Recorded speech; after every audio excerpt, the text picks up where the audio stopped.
Good afternoon to every one of you, whether you're here in this room or joining us online.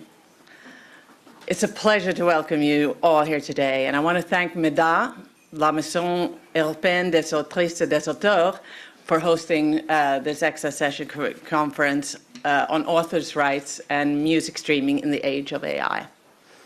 I am Helienne Lindvall, songwriter and the president of the European Composer and Songwriter Alliance, ECSA. ECSA represents 57 professional music authors associations and more than 30,000 composers across Europe in 29 European countries. I'm honored to be here today with fellow composers, songwriters, policymakers, and representatives from Europe's cultural and creative sectors. I am particularly grateful to welcome Henna Virkkunen, the Executive Vice President for Technological Sovereignty, Security and Democracy at the European Commission. Ms. Virkkunen, thank you again for joining us today. We're looking forward to hearing your opening remarks in just a moment. I also want to thank three members of the European Parliament for their participation: Emma Rafowicz, co-rapporteur on the Agora program; Axel Voss, rapporteur on the recent report on copyright and generative AI; and Hélder Sousa Silva, who will draft the forthcoming report on the cultural and creative sectors in the age of AI. We would also like to express our deepest gratitude to all the speakers who will contribute their time and expertise today. And remember that this conference would not be possible without the support of Creative Europe and their program. So, authors' rights and music streaming in the age of AI. Let me first take a step back to 2016. 10 years ago, the then European Commission President, Jean-Claude Juncker, called artists and creators Europe's crown jewels. He said their work should be protected and they should be paid fairly. 3 years later, the EU adopted the Directive on Copyright in the Digital Single Market. We applauded it for enshrining appropriate and proportionate remuneration, for increasing transparency in contracts, and for strengthening authors' rights and content sharing platforms. 7 years on, where do we stand? Well, the truth is that the principle of appropriate and proportionate remuneration is still too often circumvented in practice, in particular through buyout practices, but also when it comes to other online exploitation, such as streaming and other exploitation online. Adopted at a time where the generative AI was barely existing, the directive does not mention AI anywhere.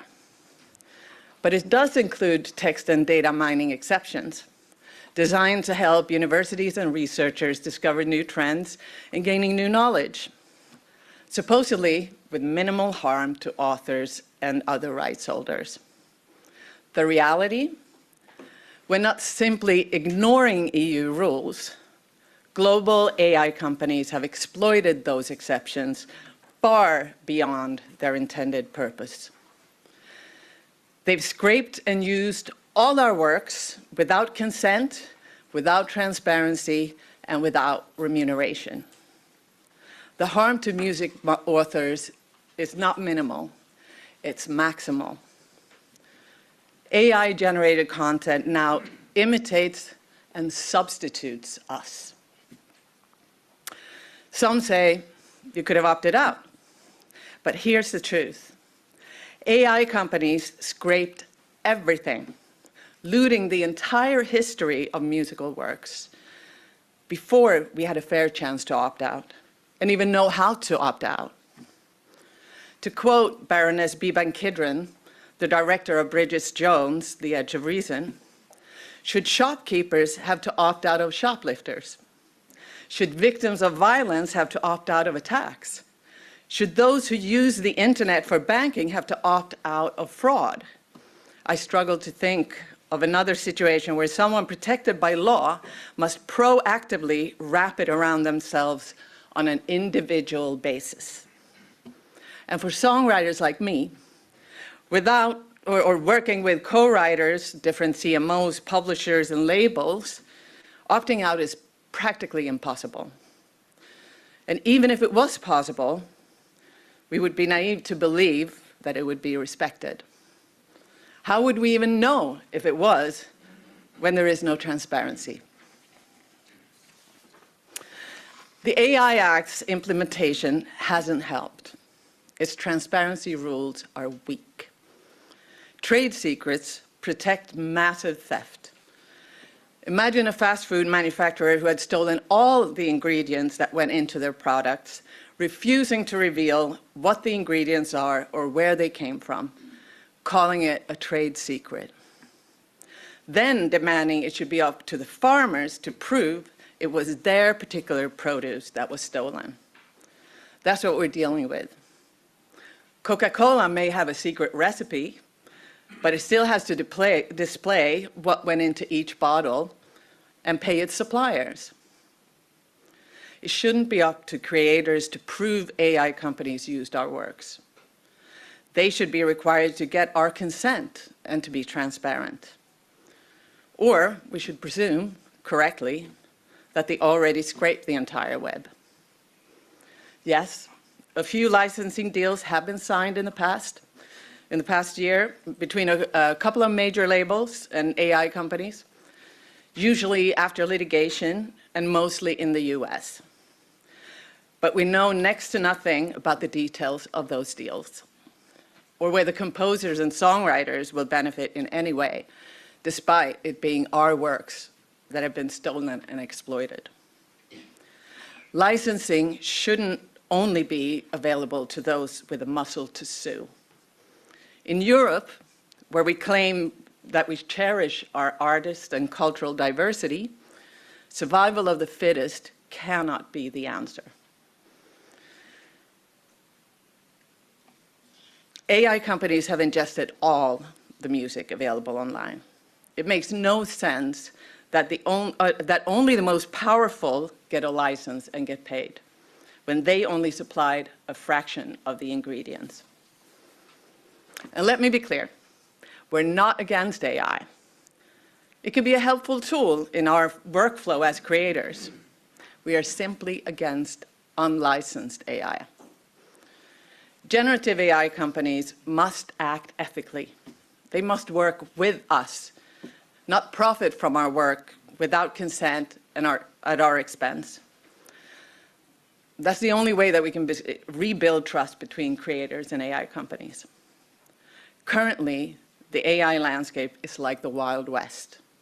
And AI startups who want to act ethically cannot compete when there's a shop selling stolen goods next door. Let's be honest. The current framework is misinterpreted and applied far beyond its original purpose. It has created a high level of uncertainty that only benefits global generative AI corporations to the detriment of creators. We cannot wait for courts to decide policy. We cannot rely on opaque deals between big corporations where the money rarely trickles down to creators. This isn't the time for sticking plasters on a wooden leg. It's time for policymakers to be bold. The good news, not only the Pope, but also many EU member states and the European Parliament are showing the way. The recent Voss report on copyright and generative AI recognizes that AI systems massively has relied on massively scraping protected works, exploiting it without authorization or compensation. It recommends full transparency for AI training, including a rebuttable presumption of use for any AI service operating in the EU. A new legislative initiative to clarify licensing rules and establish a functioning market. We fully support this. We need a framework that enables fair remuneration for creators, a framework that ensures EU copyright law applies to all services operating within the EU. A framework that addresses the substitution and dilution of human creation by AI output, and that ensures that collective management can deliver appropriate and proportionate remuneration to all creators, big and small. The Parliament has also insisted that digital platforms must act against AI fraud and manipulation, stumbling words there, and it's not the first time. The European Parliament's report on music streaming, which was adopted in 2024, already did so, with many other recommendations to improve the identification of creators on music streaming platforms and ensure more transparency in algorithms and recommendation systems, as well as when it comes to AI-generated music. For composers and songwriters, streaming fraud through AI is a critical issue. In April, Deezer, the streaming platform, reported that 75,000 fully AI-generated tracks are daily on the platform. That's 44% of all uploads to streaming platforms. In March, a man in the US pleaded guilty to defrauding streaming platforms with AI-generated tracks, generating millions in royalties. And he's just one that was found out. Fraudsters impersonate real artists, upload fake songs to their profiles, and steal their royalties. This isn't just an economic issue, it's ethical. It's a massive violation of moral rights and personal data. And it threatens citizens' trust in the authenticity of digital content. That's one of the many reasons why we welcome MEPs Rafowicz and Kuhnke's draft report on Agora EU, which rightly prioritizes human creativity over AI-generated works. We also warmly welcome this proposal for a dedicated music strand that can address the concrete challenges and structural imbalances impacting the sector, such as increasing market concentration, artistic freedom, fair remuneration, and the growing dominance of a handful of digital service providers. Today, 26 organizations from across the European music sector published a statement to support this draft report and encourage all MEPs to give the music sector the support it deserves. Now, let me conclude. Our plea today is simple. The promise made to Europe's crown jewels in 2016 remains unfulfilled. The exceptions designed to help researchers and generate information now fuel billion-dollar companies that exploit us. The transparency we were promised is hidden behind trade secrets. The licensing market that should exist is reserved for those who can afford the most expensive lawyers in the US. This must change. We call on European policymakers to act with courage. With the European Parliament, we call for an additional legal framework, one that can finally uphold the key principles of transparency, consent, and remuneration, and encourage a full functioning licensing market. This is not about adding more regulation. This is to rebalance a framework that is fundamentally flawed, far from its intended purpose and Europe's most fundamental values. Europe must decide. Will it stand with creators or stand by while our works are being taken without consent? Let us become, once again, Europe's crown jewels. Please, let's make that true. Thank you.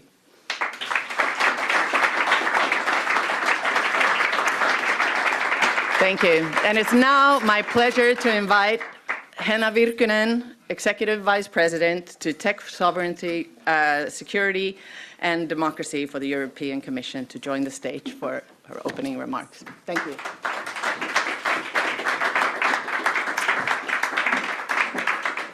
Thank you very much, and I would like to thank ECSA for inviting me today to a discussion that really sits at the intersection of culture and digital innovation. We know that music is among humanity's most universal cultural expressions, and one of that we Europeans we truly cherish, in particular through our cultural and linguistic diversity. We in Europe, we are also the second largest music market in the world. Recorded music revenues are growing every year in Europe. And this shows that European music travels and that EU artists hold a very important position in the global market as well.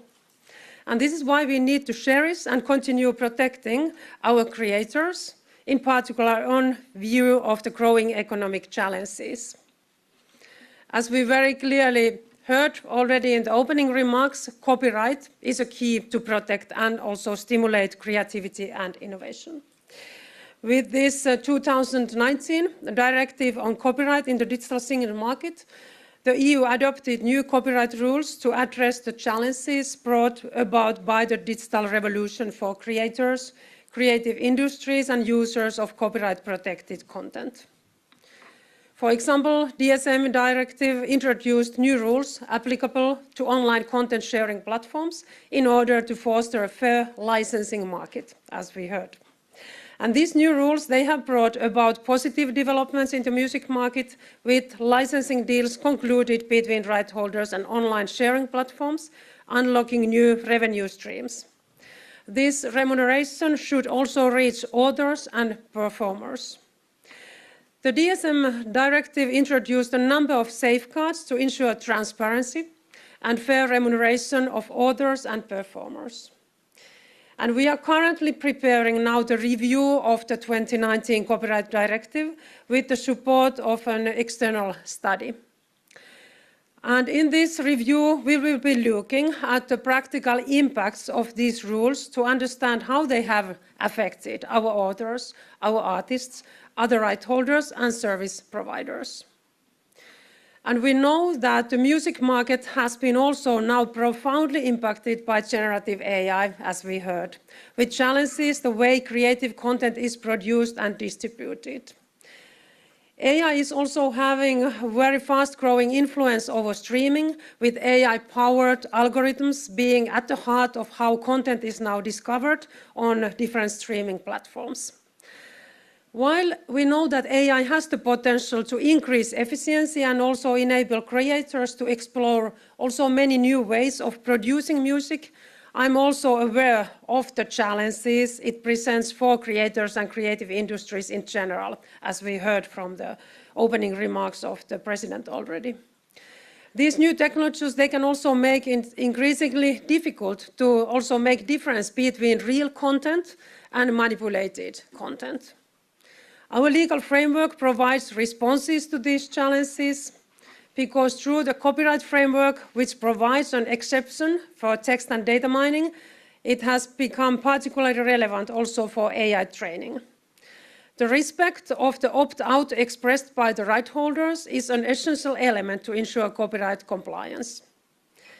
It is only on this basis that healthy licensing market for the training of AI can develop. And we are working on facilitating the implementation of this mechanism now. This AI Act, which entered into application last August, complements also copyright framework by requiring general-purpose AI providers to have a policy to comply with EU copyright rules. Further transparency on the training data should be injected as a follow-up to the template published by the Commission last year. We know that, of course, this is a precondition for any markets, that we have to have clearly transparency that whose content has been used and how before we can have any fair remuneration also. So it's very much to have transparency in the system.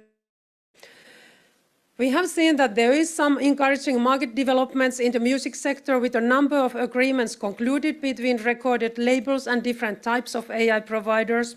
But we will keep monitoring these developments, and it's important that revenues stemming from AI uses are distributed across the music value chain, of course.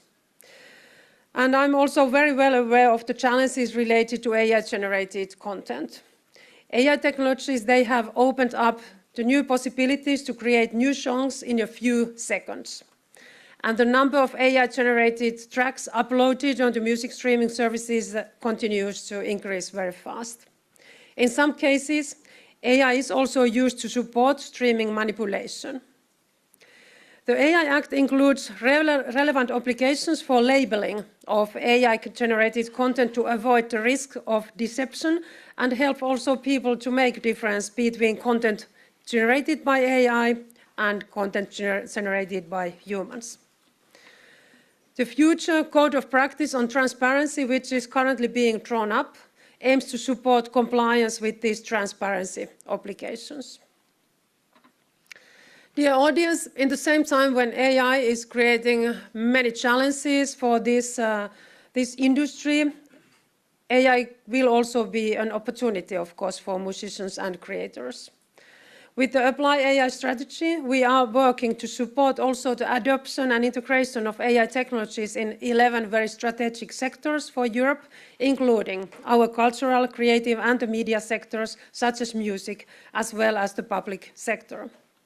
Under this strategy, a targeted study will be launched to support the implementation for the application set out in the Code of Practice for general-purpose AI model providers to mitigate the risk of generating copyright-infringing outputs, including music-related outputs.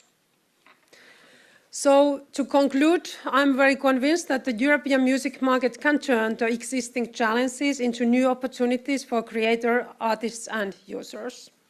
To this end, we need to support a healthy and fair licensing market, and I will consider adjustments to the EU copyright framework if needed in order to improve the right holders' ability to enforce their rights and obtain appropriate remuneration.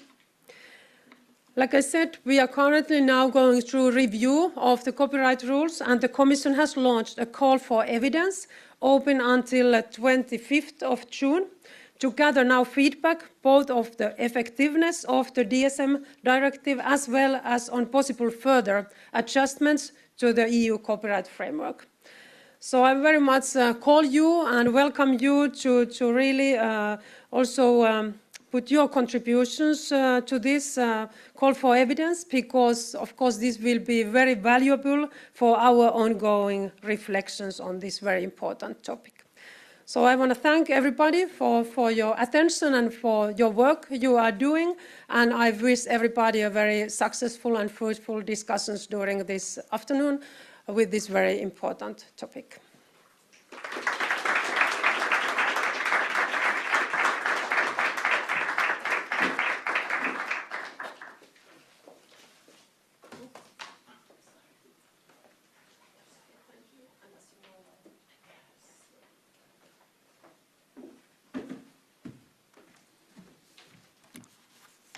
Thank you, Henna, Virkkunen.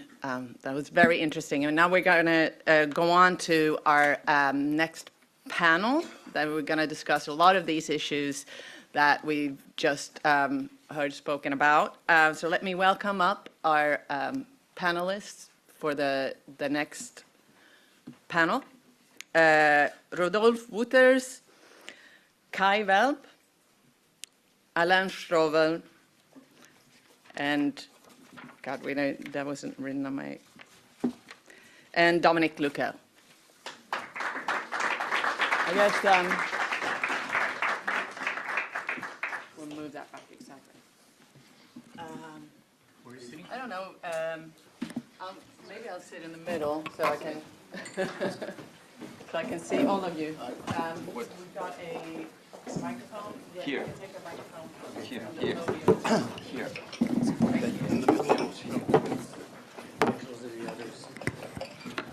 A quick switch over.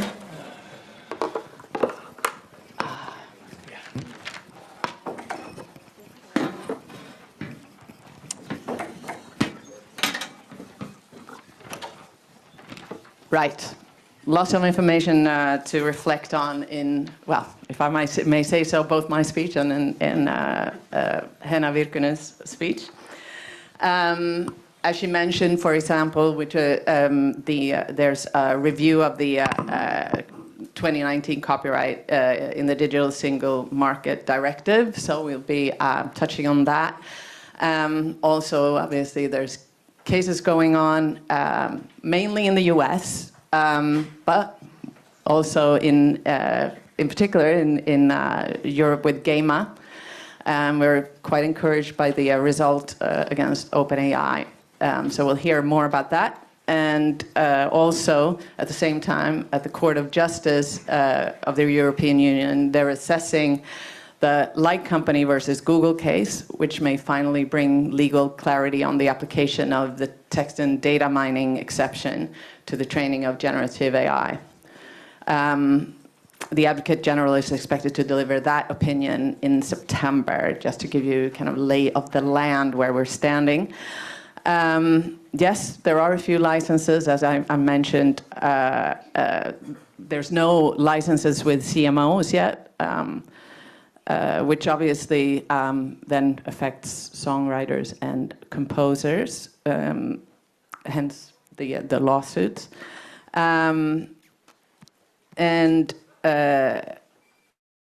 So the panel is kind of assessing the current, taking stock. And we're going to actually start with a creator organization. So I'm going to turn to you, Dominic. In the music sector, we unfortunately witness many artists' voices being used without their consent, and generative AI songs being uploaded on music streaming platforms using their voices. As the Secretary General of the International Federation of Actors, FIA, could you tell us if this happens also for actors?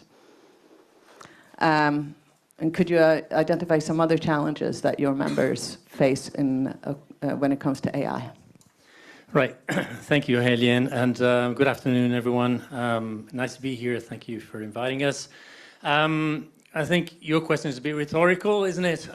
Certainly, we're facing massive concerns with respect to the unchecked use of AI in our sector.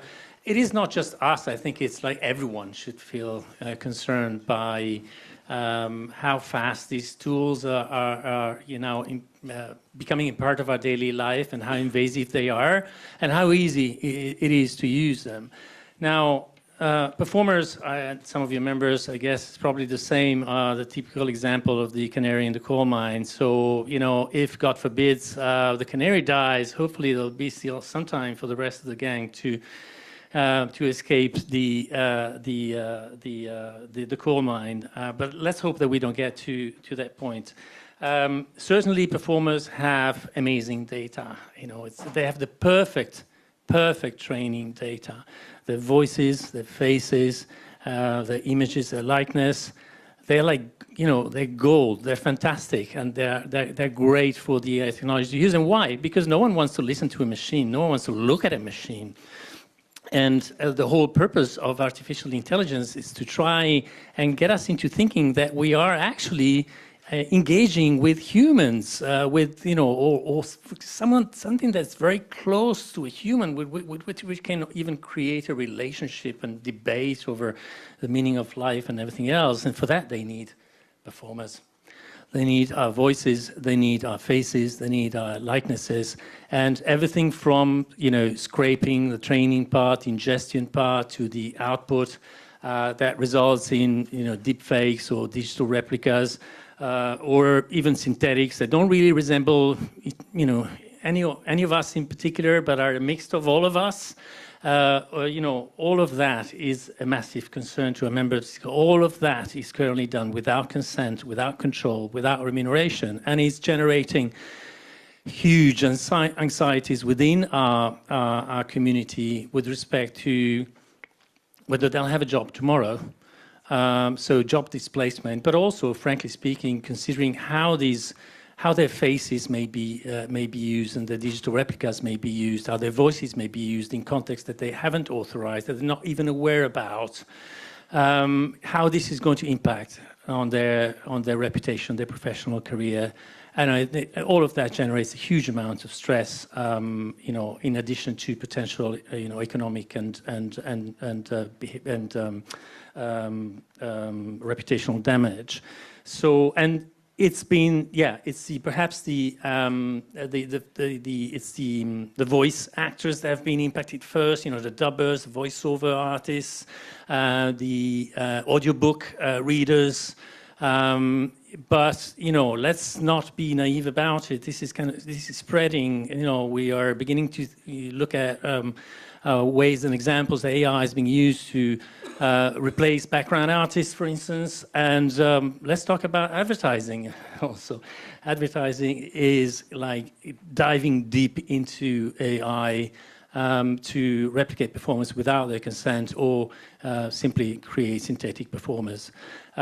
So, massive concerns, long-term implications also for the future of our industries, for the future of inclusive and diverse cultural industries and creative industries in Europe.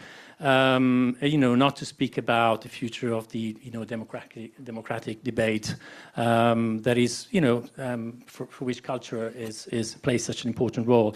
So I think I've probably gone to the end of my 5 minutes, but I think there are solutions to be found in the market, but can we only rely on market-led solutions? I don't think so. We need strong regulations, and at the moment we're seeing none. To be honest, I'm sorry that Commissioner Virkkunen is gone, because honestly, I think we're heading in a very wrong direction. We've made some very bad political policy decisions, and we are in a race to patch them up. And whether or not we'll be able to do it is yet to be seen, but things don't look very encouraging right now. Oh, let's pack up and go home. It feels like no. I will say I always say I'm an optimistic realist or a realistic optimist, and I think that one of the things. I mean, the canary isn't alone, as you said. There's in this case, as opposed to piracy, where we felt like we're fighting alone a lot of the time. In this case, I think there is a real groundswell, and we're really just hoping if we're speaking loud enough, that the policymakers will hear us and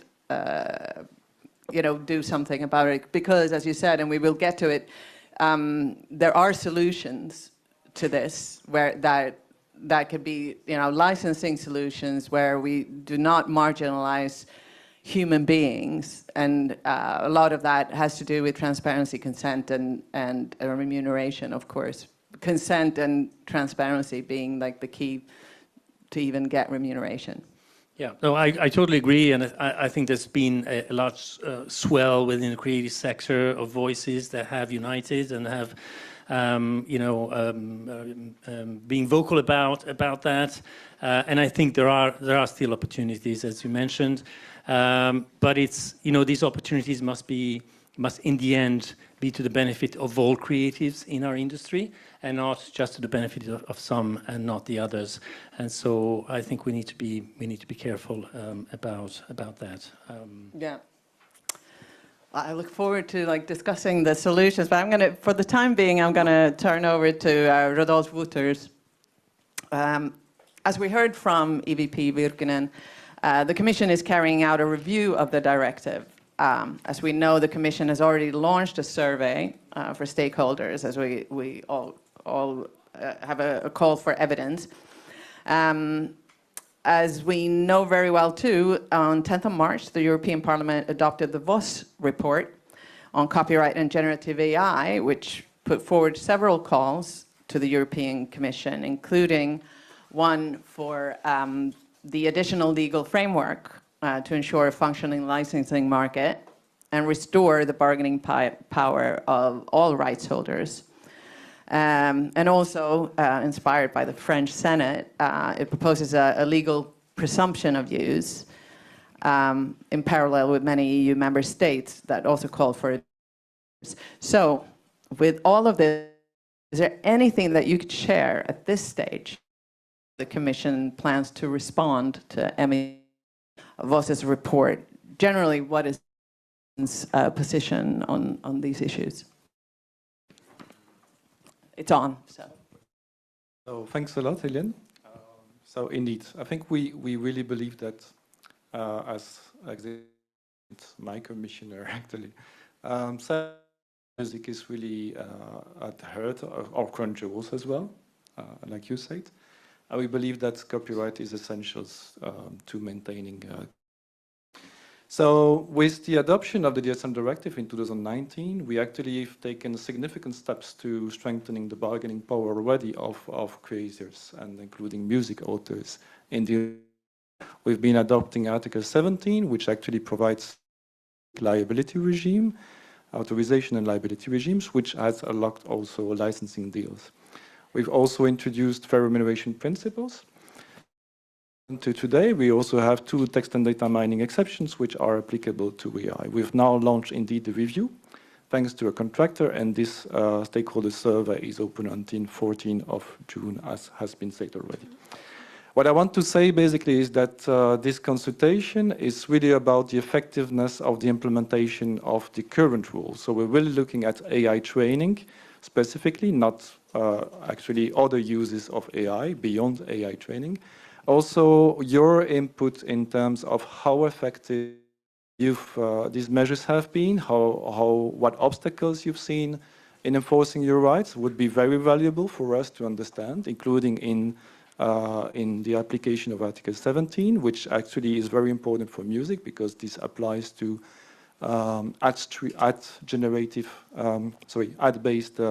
ad-based streaming, which is very relevant for music. So we're looking forward really here to your input. At the same time, as you said, and this is more interesting, I guess, we've also launched a call for evidence. And in the description of the call for evidence, and this call is actually open until 25th of June, we've described a few number of measures that this call for evidence will look at. There are 4 measures, 4 topics, 4 areas, on which you would like to gather anyone's input. The first one is AI. The second one is the fight against online piracy, specifically time-sensitive content. The third one is about the follow-up to the RAP decision, judgment, and the single equitable remuneration for music performers and producers, and this question of material reciprocity in EU law. And the last one is about use and reuse and access as well of protected content for research.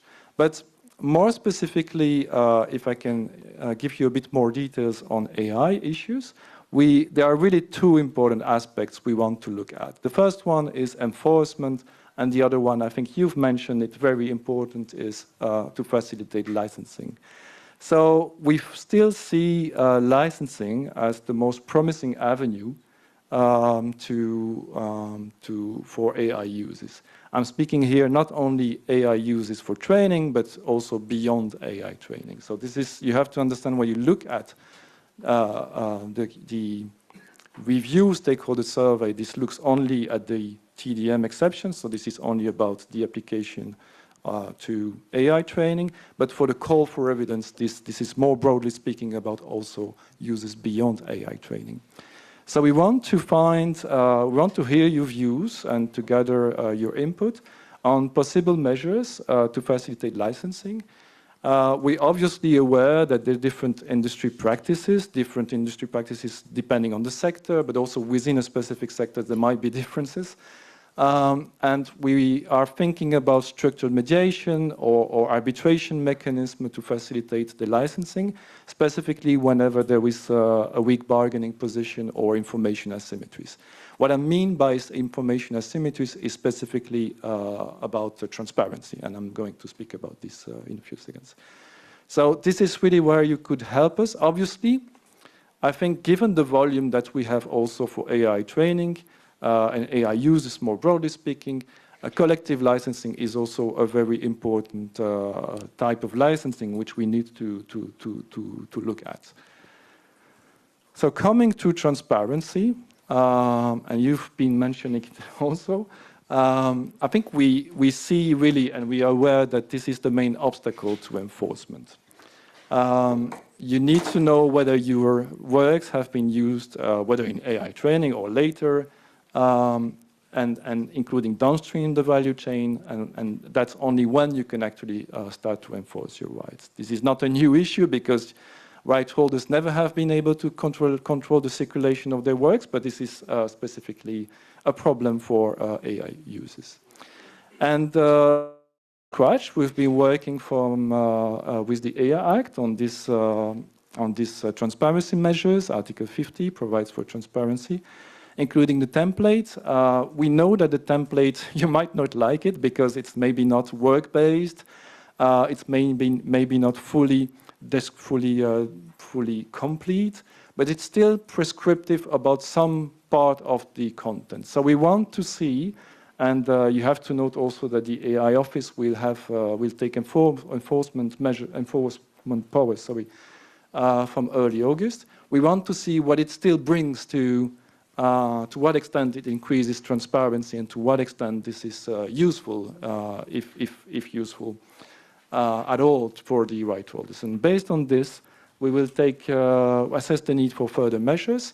We're really open and ready to any discussion on that. We obviously take note of the different initiatives also in the member states. You've mentioned France and the discussions on the presumption. This is also actually part of the report. And again, on the report from MEP Voss, it's really helpful for us because it provides a good summary of the challenges and possible solutions, which have been already undergoing kind of a democratic discussion. So it's already a process, the results of a process. And this is very helpful for us to weight a bit the different stances in the democratic landscape. So it provides really a good basis for us. We also have been engaging with the member states actually at the council meetings since quite some presidencies already. And obviously we have been having bilateral meetings with many stakeholders from different strands. So this call for evidence, really, transparency, we will try to find measures. We're open to any solution, but also the discussions in the AI template show that this is not easy, and we need to really have, on transparency, we really need to have something that is actionable for AI right holders, and at the same time that is not disproportionate to AI providers. For licensing, we need something that operates at scale. At the same time, also, it needs to provide for remuneration to musicians across the value chains. Thank you. Thank you. There's a lot to dig into what you were saying. I think also for us just to kind of reflect as songwriters, I mean, obviously on a large licensing on a large scale, we've been doing that for a long time as songwriters via our collective management organizations. So, and also for public performance, which a lot of the time, you know, has also been, not always been identified 100%. So there are ways of doing it while we're getting a more transparent way of being granular with the data points that are being used. And I do think it's important because there are some ethical companies out there, and I really mean that, you know, for those companies it's very, very difficult to compete when there are big corporations that completely flout EU regulation and copyright law overall, not just EU regulation, you know, copyright law overall. So we really encourage an ethical licensing market. So I think those kind of examples should really lead the way in this. But thank you so much for, there's a lot to digest there. I'm going to turn over to Kai. So a collective management organization that you represent, and maybe you'll reflect a little bit too on this. First of all, I want to say we're really grateful that GEMA has brought a legal case against OpenAI on behalf of authors and publishers it represents. But before moving to that particular case, in the second round of questions, I would like to ask you, what is GEMA's position on the EU's current copyright legal framework and applying to AI? Okay, thank you, Helienne. Thank you for the invitation. Actually, we have 2 lawsuits pending at the moment at the regional court and the higher regional court of Munich. When we started those litigations, we didn't believe that this would end up in the solution of the problem.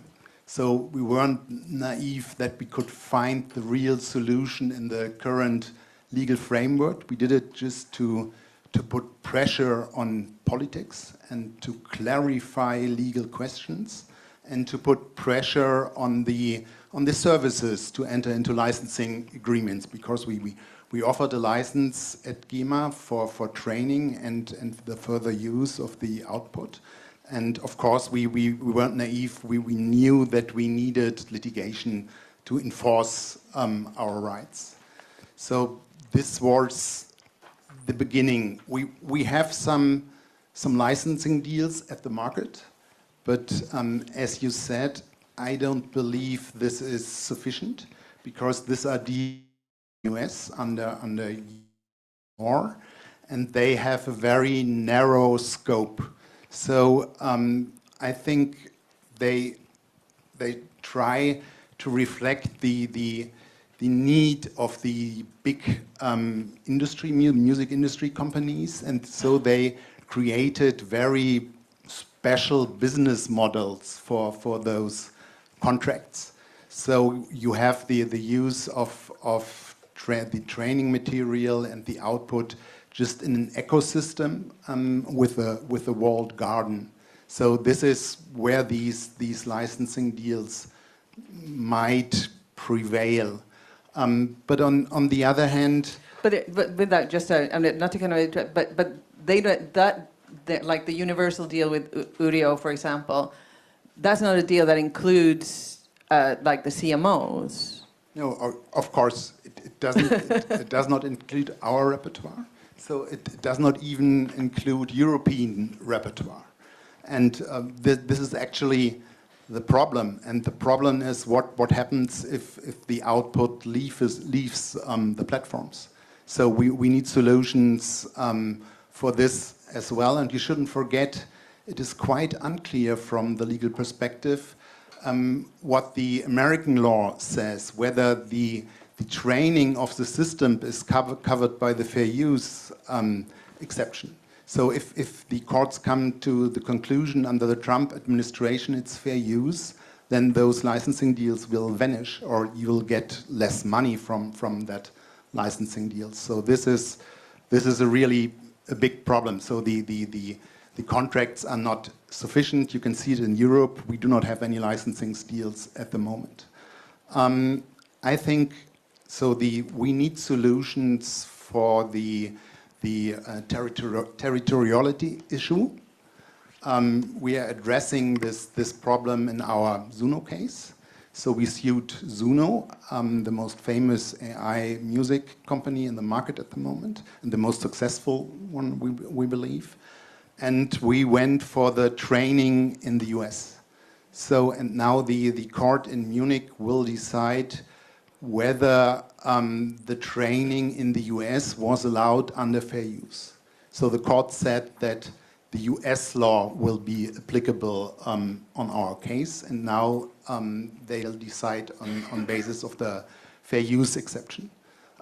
So this will be interesting, but you shouldn't forget, even if it's not fair use, then the companies would have the possibility to move to train in countries where you have no copyright protection. And then from a legal perspective, we are out as rights holders. And this is not, it's even not good for the European market and not for the European AI companies, because maybe the European companies, they do not have the possibility to train in countries with a low level of copyright protection. So it would be the best situation is everyone who wants to go to the market in Europe would have to to respect European copyright law. And this issue has to be resolved from my perspective. And the second important thing is the output. We need a solution for licensing the output. Because if we do not have anything in the output, if we limit ourselves to the training process, then we'll have one-off payments. And then you get it, it's like a buyout. They will buy out the European works. And I think it's a bit contradictory because in the directives we are talking about, we have measures against buyouts. So we are talking about how can we avoid buyouts, and on the other side we have a legal framework for AI which fosters buyouts. So I believe that we would need a new right or maybe an extension of the existing rights. And I also believe that we have a legal basis for that. Because what we found in our litigation is that you can find in the output large parts which are protected of copyright protected works, the so-called memorization. And memorization is a very big problem, and they do not have it under control. We made tests with lyrics, and we found thousands of original lyrics in the current large language models. Yeah. So it's very easy to get the original works. We have a new court case in Germany. It's about from a press publisher, and it's about a book for children, which is the small dragon Coconut. And so they have that fictional character, and they just asked ChatGPT, draw me with illustrations a book with a dragon. And what did ChatGPT? In the output, you found books which are the illustrations are very similar to the original dragon from the books, and this is a clear copyright violation. And so we have the basis for finding a solution in the copyright framework for the output. Mm. It would be like prompting ChatGPT to write a lyric about a royalty dancing in a disco, and you get Dancing Queen. And I think and I'm sure they would sue, but just to comment on what you're saying, like the output and the training, I know that STIM, for example, they're doing a pilot scheme where they've identified 3 points of licensing. It's the ingestion, and it's the creation of the work, and then the output. So it's like the prompting of the person who's using, let's say, Suno, and then it's also the third one is the output that then goes out to the public. So I think that's a really important point that you're making there. And we're going to get back to the cases, which I'm really curious about. I will say I was part of writing an open letter, Say No to Suno, which can be found online if you want to see my position and ECSA's position on the matter. Alain, from an academic standpoint, what are the main challenges that you see for authors and performers in relation to AI and the current EU framework? And what are your main expectations from the review of the directive? Okay. Well, thank you for the invitation. A pleasure to be here and to discuss once more copyright issues. Yeah, well, as an academic with about 30 years in copyright, it's not the first time, but it's an important time to discuss it. I think that we should first of all, before designing the best solution, distinguish the different interests. We have different stakeholders, and their interests overlap partly, but not completely. And if you ask me the questions from the point of view of creators, authors, and performers, the question requires an answer that differs if it's the question the best system for publishers or producers, for instance. Because for them it's quite clear that the first best solution is to have a vibrant licensing market. But we are not there. Clearly, a colleague of mine listed the deals, 274 globally. It's not much. And of course, when you see who is part to those licensing deals, you have the big guys, clearly, in the music sector, and you have as well press publishers, usually the large one, of course, because their content is needed by those AI developers. So that's not the solution for everybody, and probably not for authors and performers, and neither for CMOs, I think. And that was already mentioned. CMOs are left out of those licensing deals. So I think the focus is on a remuneration model, but a remuneration model that not only relies on a licensing system. And that's, I think, the issue on which the Commission should focus. I'm not sure it should be done within a revision of the CDSM directive with the 4 topics that Rodolphe mentioned, because it's broad and the issues of the research exception is huge and implies other stakeholders. I think there should be a focus for a targeted initiative that might be in parallel with the revision of the CDSM directive. As well, because I don't think that the issue lies with the text and data mining exceptions and the opt-out.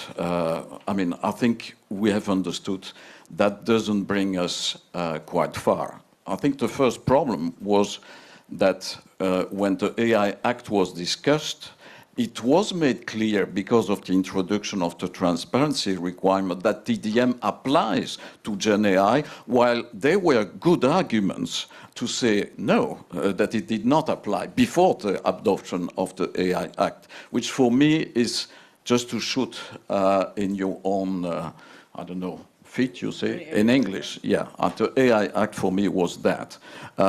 Because when you go back at how the text and data mining was discussed, and partly was part of the discussion, there are good arguments for excluding it to Gen AI. But okay, that's past history. But we should avoid to continue on that line. I think we should focus on the outputs, on the inference.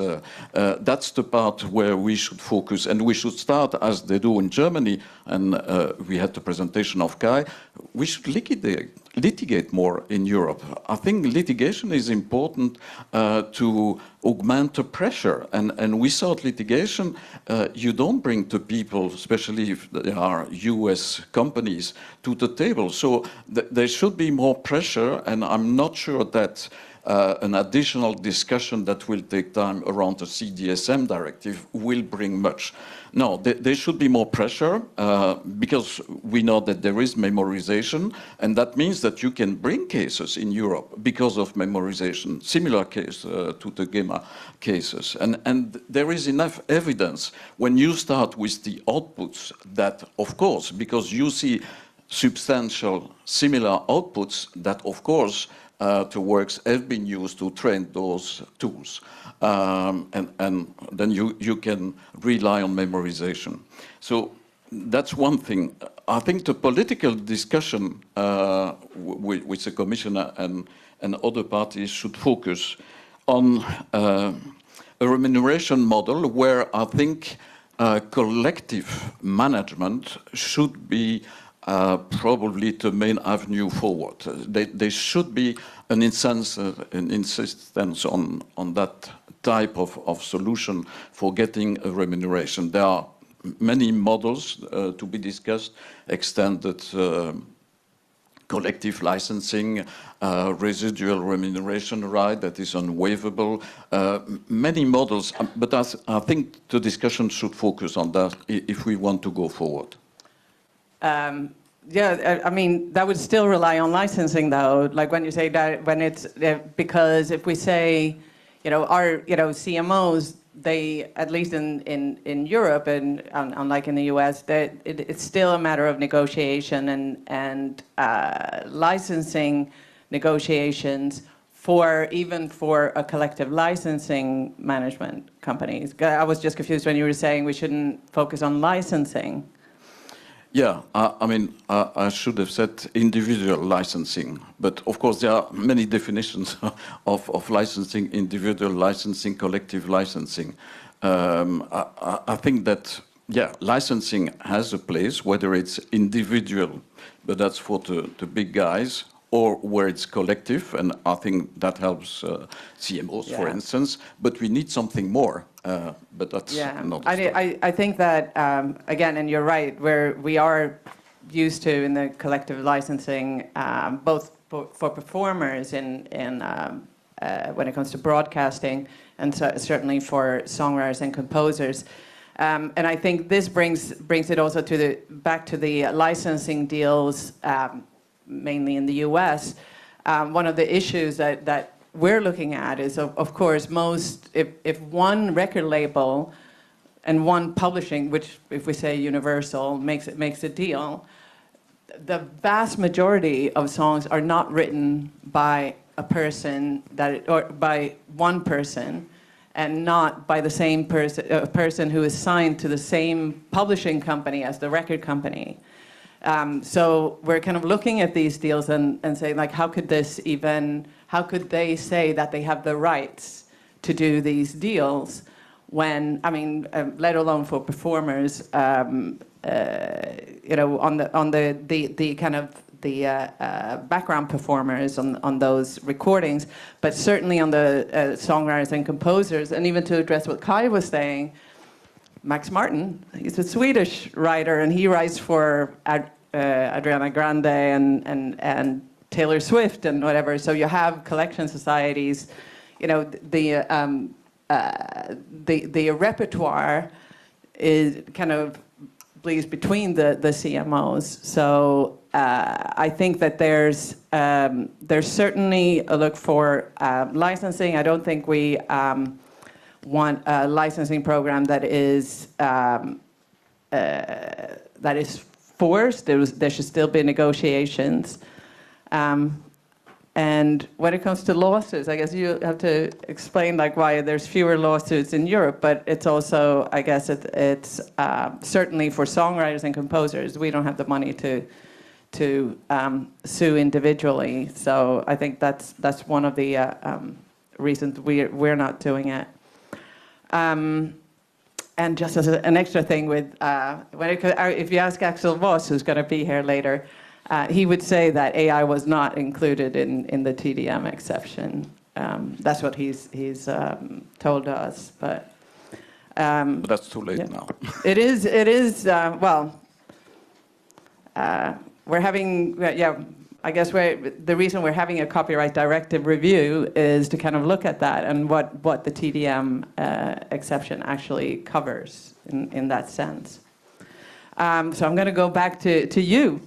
And actually, something that Kai also was mentioning about territorial frameworks and how it will work. Because the global AI companies often argue that they don't have to respect EU copyright law. I mean, we've seen this not only with AI, with a lot of other things like buyouts, too, for that matter. Do you think EU copyright and enforcement rules must apply to all Gen AI services available in the EU? The short answer is yes. Thank you. But first of all, let me just come back to what you just said before. For us, our position, the position of the Commission, is that the TDM exception applies to AI. That's a mining technique. So now back to territoriality. What we've heard indeed from some stakeholders, the argument is that because the Copyright Relevant Act would be placed outside the EU territory, specifically the reproduction, then EU law would not apply. But since then, we have introduced measures in the AI Act, and you know the AI Act has two important measures for copyright. It's basically to require AI providers to put in place a policy to comply with AI copyright law, and second, to comply with the opt-out reservation mechanism established under the Copyright Directive. And there is a specific recital on 106 that specifies this is regardless of the jurisdiction. This applies. So basically, this means that an AI provider, should it be placing its models in the EU territory, then obviously it should comply with EU law. And that's regardless of whether the act of reproduction took place in another territory than the EU. This is an entry to the market rule, so meaning when they enter the EU territory, this rule should apply. This is not a conflict law or international private law issue, as we've also heard from some stakeholders. It's not placing any choice of law or ruling on copyright, what copyright applies, etc. It's only an entry to the market rule. And this is a technique we've been using in many instruments of EU law. Basically, in the internal market, we need to comply to some rules to make sure the internal market is functioning. And that's basically the short answer, yes. Well, that's good to hear, because obviously we need to be able to enforce it in the end, and not kind of just have them rely on training in another territory. So then on enforcement, as this is also a measure in the AI Act, so we will, as I've mentioned, the AI office will take enforcement powers very soon. So we'll see also where that brings us, and we'll see whether additional measures are needed. But on the other hand, it's not copyright. Yeah. It's just public law, so we are not allowed to enforce our rights. And as far as I know, it's only part of the recitals, and so there's nothing to enforce, and they only need a strategy. So or will you enforce if OpenAI does not comply with the opt-out? So this would mean you would have to bring ChatGPT from the market in Europe. So we also have a process to facilitate the identification of the opt-out standard protocols.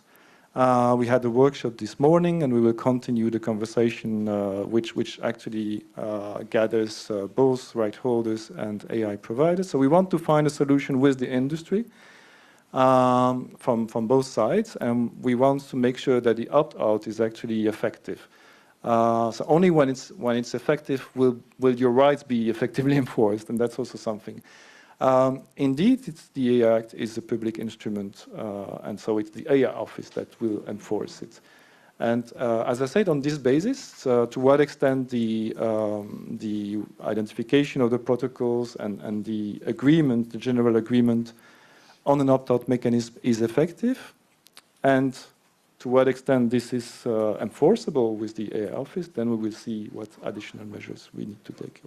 Also, you mentioned before this like company case, and actually territoriality has been brought a lot in the discussion, so maybe it will be also discussed or part of the judgments. Let's see. Yeah, I think this is one of the frustrations for us, even when creators or copyright rights holders win cases, these companies continue. They might pay a fine, but they continue to operate and build a bigger and bigger platform and more investment and more users, to the point where we feel that the law is quite toothless in this case. But in the DSM directive, it's very open. So there's the opt-out may be expressed in a machine-readable manner, and then the AI Act looks for specific protocols.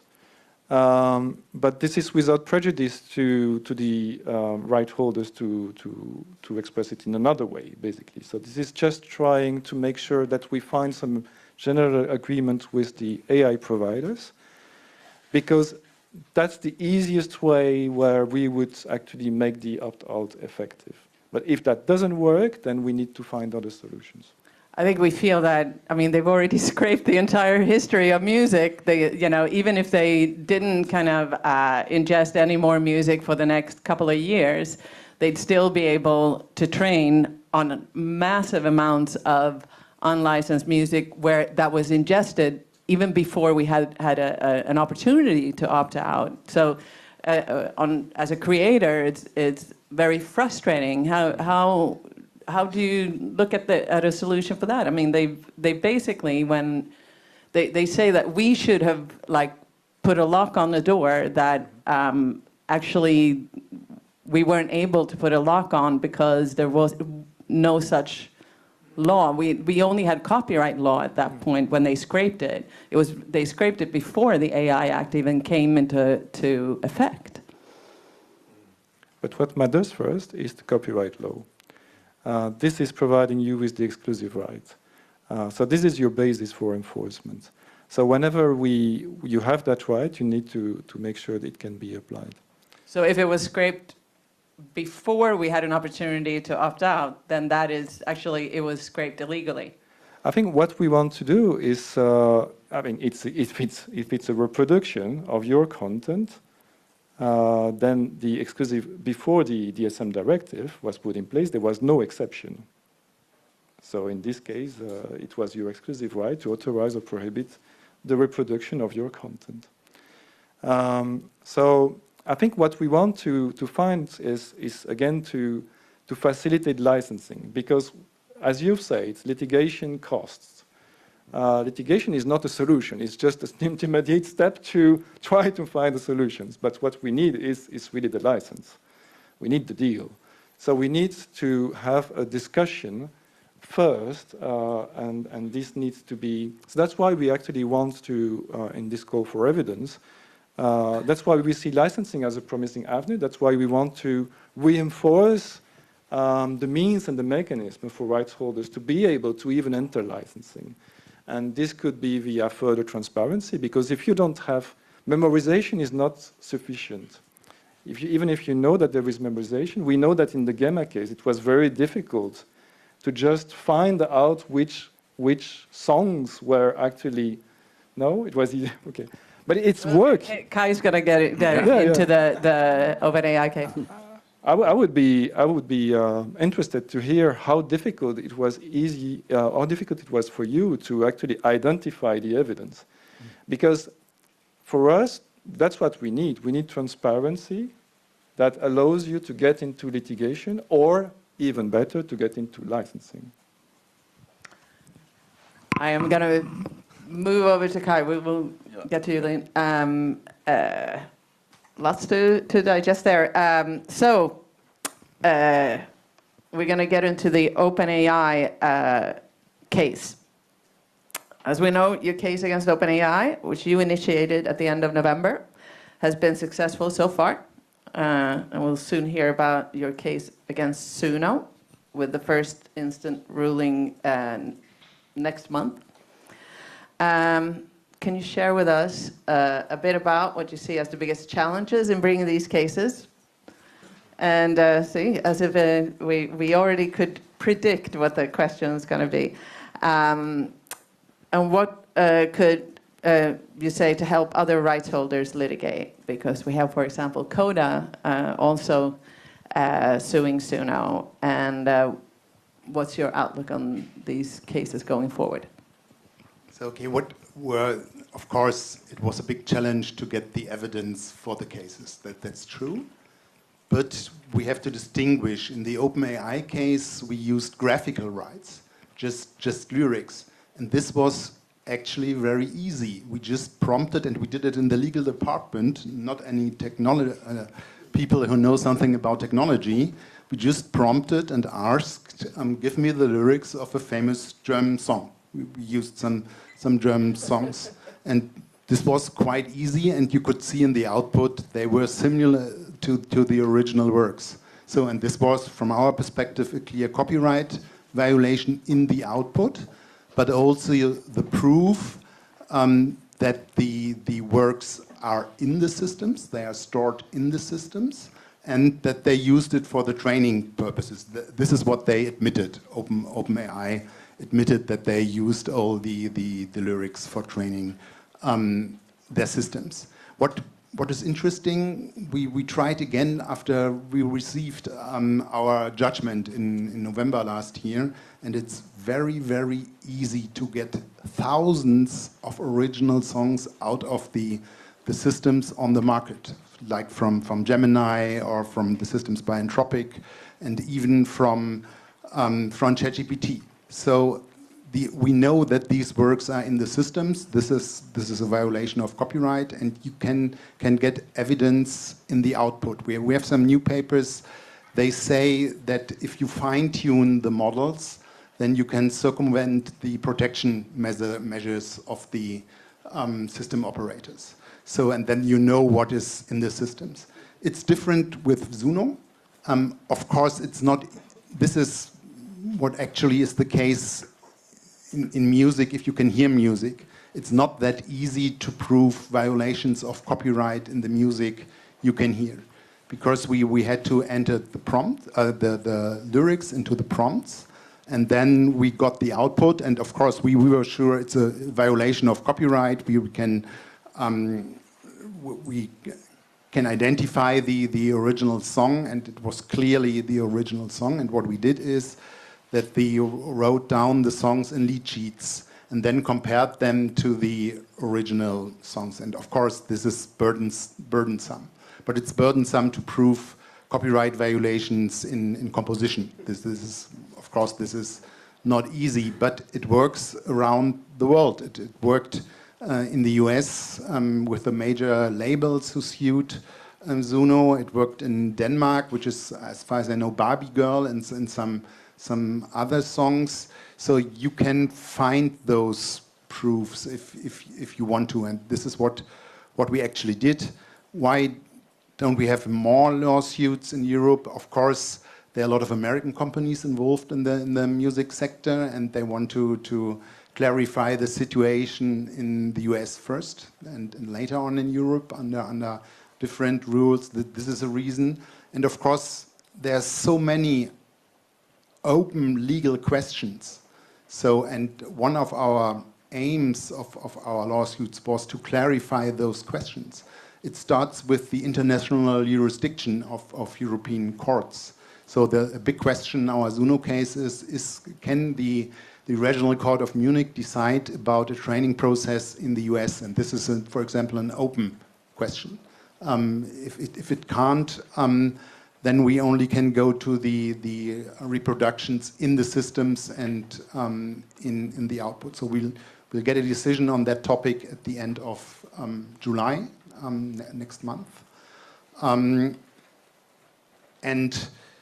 yes, so what we actually did is that we helped other right holders. Of course, we talked to Coda, and of course we knew that they were preparing. There were others who prepared lawsuits. So I think this was helpful, and now we get some litigation. The publisher of the Little Dragon Coconut, and I them and to the managers of the company, and they used our case, of course, and of course the Regional Court of Munich to sue OpenAI there, because they know the jurisdiction of the court. So it will be helpful for others, but the big problem, of course, is the evidence, and then we'll see the outcome. We have the decision of the ECJ still pending. We don't know what will be the effect of that decision on our cases. So there are many open questions. Thank you, Kai. I'm going to go to you, Dominic. Since we're talking about finding solutions, we had both from Alain and Rodolphe some suggestions. What is your reflection, and what, in your view, are the solutions that could be implemented on an EU and on national levels as well that could help performers and authors in the current landscape. And what would FIA, your organization, like to see coming out of the review of the Copyright Directive? Right, thank you. We're in the process of drafting our shopping list, and sometimes it feels like when you're preparing your shopping list on a Thursday evening when you're about to go to the supermarket, you know there's a chance a lot of the shelves will be empty. So you're making your plans, but you're getting ready to sort of accept whatever ultimately is going to be there, and make do with it. So we're what supermarkets do you go to? Well, yeah, well, hopefully everything we put on a wish list, will materialize, or at least there will be some opportunity to, consider some of these points seriously. Now, I wish, if the European Commission thought that was so convinced that licensing was the best way forward, I wish we weren't in this place, because there was a very simple way of dealing with this whole content grab kind of thing, which was licensing. The rights were there, the CMOs existed, it was possible to do it, and unfortunately we didn't do it. That's why I referred to before a situation that we're trying to patch it up at the moment, but really I wish that we weren't in this situation, which is. But it wasn't that it wasn't available. It was just that they didn't feel that they had to. Yeah. So I think this is there was a lot of pressure. There was a lot of pressure forward, act quickly. There's a lot of there's a lot of money at stake. Also, what this industry is worth. It's worth. And trying to stay ahead of that game, of that race is crucially important, strategic importance for countries all over the world. So I understand there was a lot of pressure. Also, let's not forget the lobbying might of that industry here in Brussels. It's huge. It's gigantic. I mean, they're spending tens of millions of euros every year, and every year the amount is growing, and so it's a very unfair competition to us creators having to fight against all of that. But look, I think there's stuff that can be done, things that are worth exploring in the situation that we're in. I think we're looking at the DSM directive, focusing on AI, but also focusing on contractual issues. I think. What we'd like to see, for instance, is a clarification with respect to the opt-out. Opt-out seems to be still attached to the right of reproduction in Article 4, but from a performer standpoint, it's a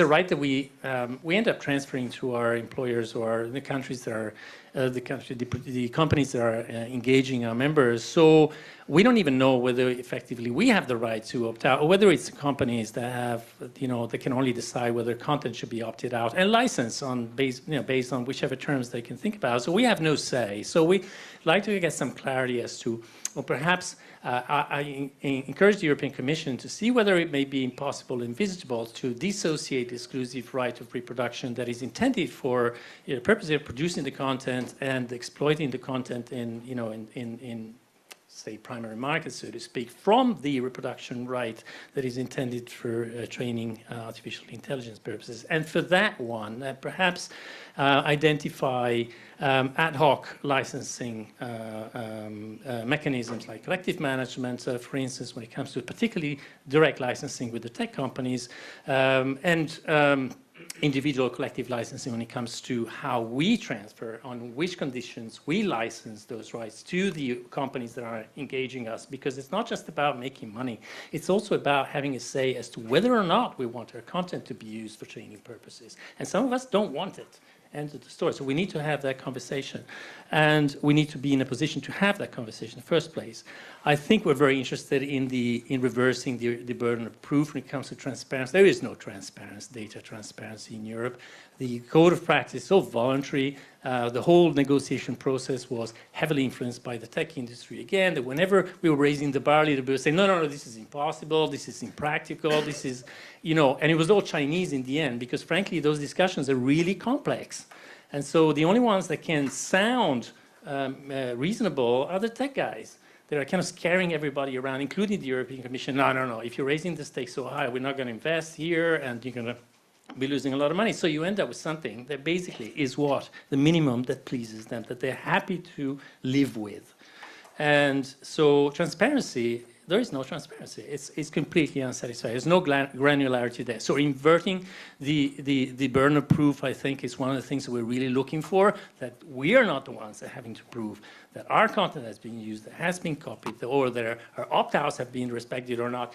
Those companies that are, they have trillions. They have so much money, and yet they can't really find a way to justify and explain whether or not they have respected things around the world. So that's definitely something. We also want to look into contracts. And you mentioned the buyouts. The whole, Chapter 3 thing, Article 18, 19, and the likes. There is a fundamental lack of clarity, I think, still in the directive. We'd like the European Commission to clarify at least a number of things. The concept of lump sum, what does it mean? Is a lump sum a synonym of a buyout? A buyout is a lump sum, but a lump sum does not have to be a buyout. Now, as the European Commission study only last year on IP rights, contracts, clearly showed is that buyouts continue to be the overwhelming practice in our industry, and they may not have gone higher, but they have not decreased either. So can an industry that is only based on buyouts, basically, be considered to be consistent with the spirit and the objectives of the directive? In our view, it isn't. Is a buyout compatible? A buyout is basically you sign off all your rights in perpetuity, forever, in the universe, for any use known or yet to be discovered.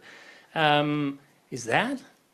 Can these practices be considered to be compatible with the spirit of the directive, principle of proportionate remuneration? Because basically what they're telling you is take the money and shut up and don't come back. Whatever money we make out of your performance. So, that level of clarity is very much needed. And lastly, I think it's. I have a long list. No, it's a shopping list. I have a long shopping list. But one of the other things, perhaps it's not entirely relevant to. Two more things. Sorry. One thing. Let's not forget training. We're talking about copyright. A lot of the AI is not used on copyright.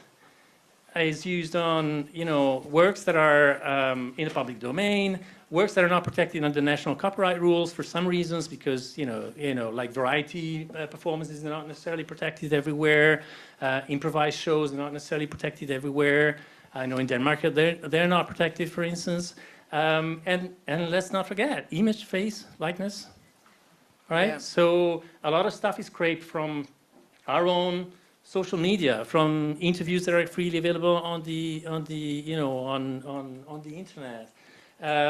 So one of the other things we'd like to have is a serious discussion with the European Commission to seriously consider protecting image rights and personality rights, which at the moment are a bit of a mess at European level. There is no harmonized framework. There are various ways to sort of protect it. Very laborious, very complex.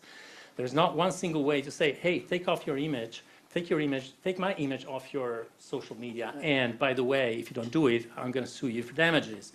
So, and then the other thing is, the last point is, I don't know if MEP Rafowicz is already here, but anyway, we love her report. It's fabulous.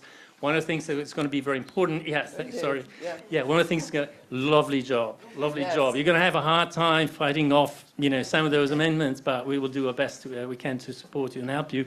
But one of the things we also think is important, because of the importance of public funding in our sector, is to make sure that public funding is not given to, companies and content that is basically artificial, synthetic, and is fundamentally replacing human and creative work. And I think that's the key thing that we want to stay or be introduced in the Agora regulation, because it's just fair. This is taxpayers' money. This is working people's money ultimately, and shouldn't working people's money be spent for content that's produced by human and not machines? Yeah, And thank you, and we're really looking forward to Emma Rakowitz's presentation. Very exciting. And I know we're kind of running out of time because we wanted to have some questions as well, but I know you wanted to reflect on some of the things that have been said here, and also I wanted to ask you if you think that the current legal framework can be sufficient to encourage more licensing deals. And do you think those potential deals can actually benefit authors and performers? I think that's something we discussed already a bit, but I want to add a layer. I mean, I think we should be a little bit tougher with the bad guys. So coming back to the litigation, I mean, you have the copyright wars that might be very costly, and they happen in the US. But you might have joint groups of right owners that might do some kind of guerrilla in different countries in Europe, and I think that will increase the pressure. And there are many other topics that we did not discuss, but for instance, the use of the shadow libraries, obviously for the training, that was recognized by Anthropic, and we know that MEDAA and others did the same. I mean, that's, by the way, a condition to have text and data mining exception, and these conditions is not respected. So, I mean, you can start litigating on that, and we saw with Sky that you can either use the result that we see in the outputs, where we have substantial similarities, or what's happening within the system with memorization. So I think there are enough grounds. I think what is missing is a common approach. At the same time, I think the right owner should discuss more with the goodwill that some AI developers have shown in Europe. And for instance, Mistral in France, they have proposed a system of remuneration recently in an op-ed by Arthur Mensch in the Financial Times. It's just an opening, but I think if the right owners do a right job with some goodwill that other developers might show in Europe, that might move things as well further. And they are in favor because they recognize at the level of Mistral, for instance, that a lot of protected works have been used, and then that there should be something to compensate for that. I mean, the system is not clear. So I think we should play with that as well, rely on that, and of course the Commission. But I have some doubt, for instance, about what Rodolphe said. I'm pretty sure that if ChatGPT, for instance, has been trained into US using protected works, the AI office will never block the access to all EU. That's the atomic bomb that will never be used, and in the present circumstances, definitely not. Because there is a lack of... That's a frustration. Yeah, that's frustration. There is a lack of teeth as well. But you can use the codes, and if you multiply the cases, that might that might bring the US developers to think about. Yeah, did you want to, Rodolphe, I saw you were making some some notes. Did you want to comment on any of what has been said? Maybe on the buyout, because that has been... We've had a whole event on buyouts before, so we can talk about that. But it'd be great if we could get a comment. Very shortly. So we've been indeed conducting a study on that, which, as you said, show that this is a common practice. I think in terms of clarity, etc., I'm not sure we need more clarity, or we need the directive to define what is a buyout, or what is a... Because there are many different types of buyouts, etc. I think at the end, this is about contractual practices. What we need from the directive side is rather to ensure that the principle of fair remuneration applies. I think that's basically it. And how it would apply, it actually drills down to what mechanism will support it. And that's not only the other provisions of the remuneration chapter. Obviously, we have transparency, Article 19, we have the contract adjustment, and actually the study showed that this is insufficiently applied in practice. So if we want to tackle with buyouts, we also need to make use of the existing legal framework. That's also part of the review of the directive. And to look at the effectiveness of the implementation of the measures, we want to see maybe some provisions are already there for you to be protected. And actually also Alain explained that you can go sometimes to court based on the existing provisions. So it may not be sufficient, I think that's what you will reply, but you still can use it at least. So I think it's not about clarity, it's about using the existing framework, and it's about also the mechanism that member states will put in place in order to implement Article 18, for instance. Article 18 has been sometimes transposed very broadly. Like just verbatim, like we need fair remuneration, but how that would actually be realized, that might not be sufficiently defined in national law. So that's what we want to see with the review, to what extent the aims of the directive to achieve fair remuneration are translated into national implementation. I think that the issue, certainly for songwriters and composers, is that the lack of power, because we're not allowed to unionize. And who wants to take their employer to court if you're a composer composing for Warner's or one of the big film companies? You don't want to take your employer to court because you'll get blacklisted, and you also don't know what anybody else is getting paid, because American non-disclosure agreement, they become so prolific now that there is no way. A lot of composers feel very, very alone and very powerless in this. So the actual to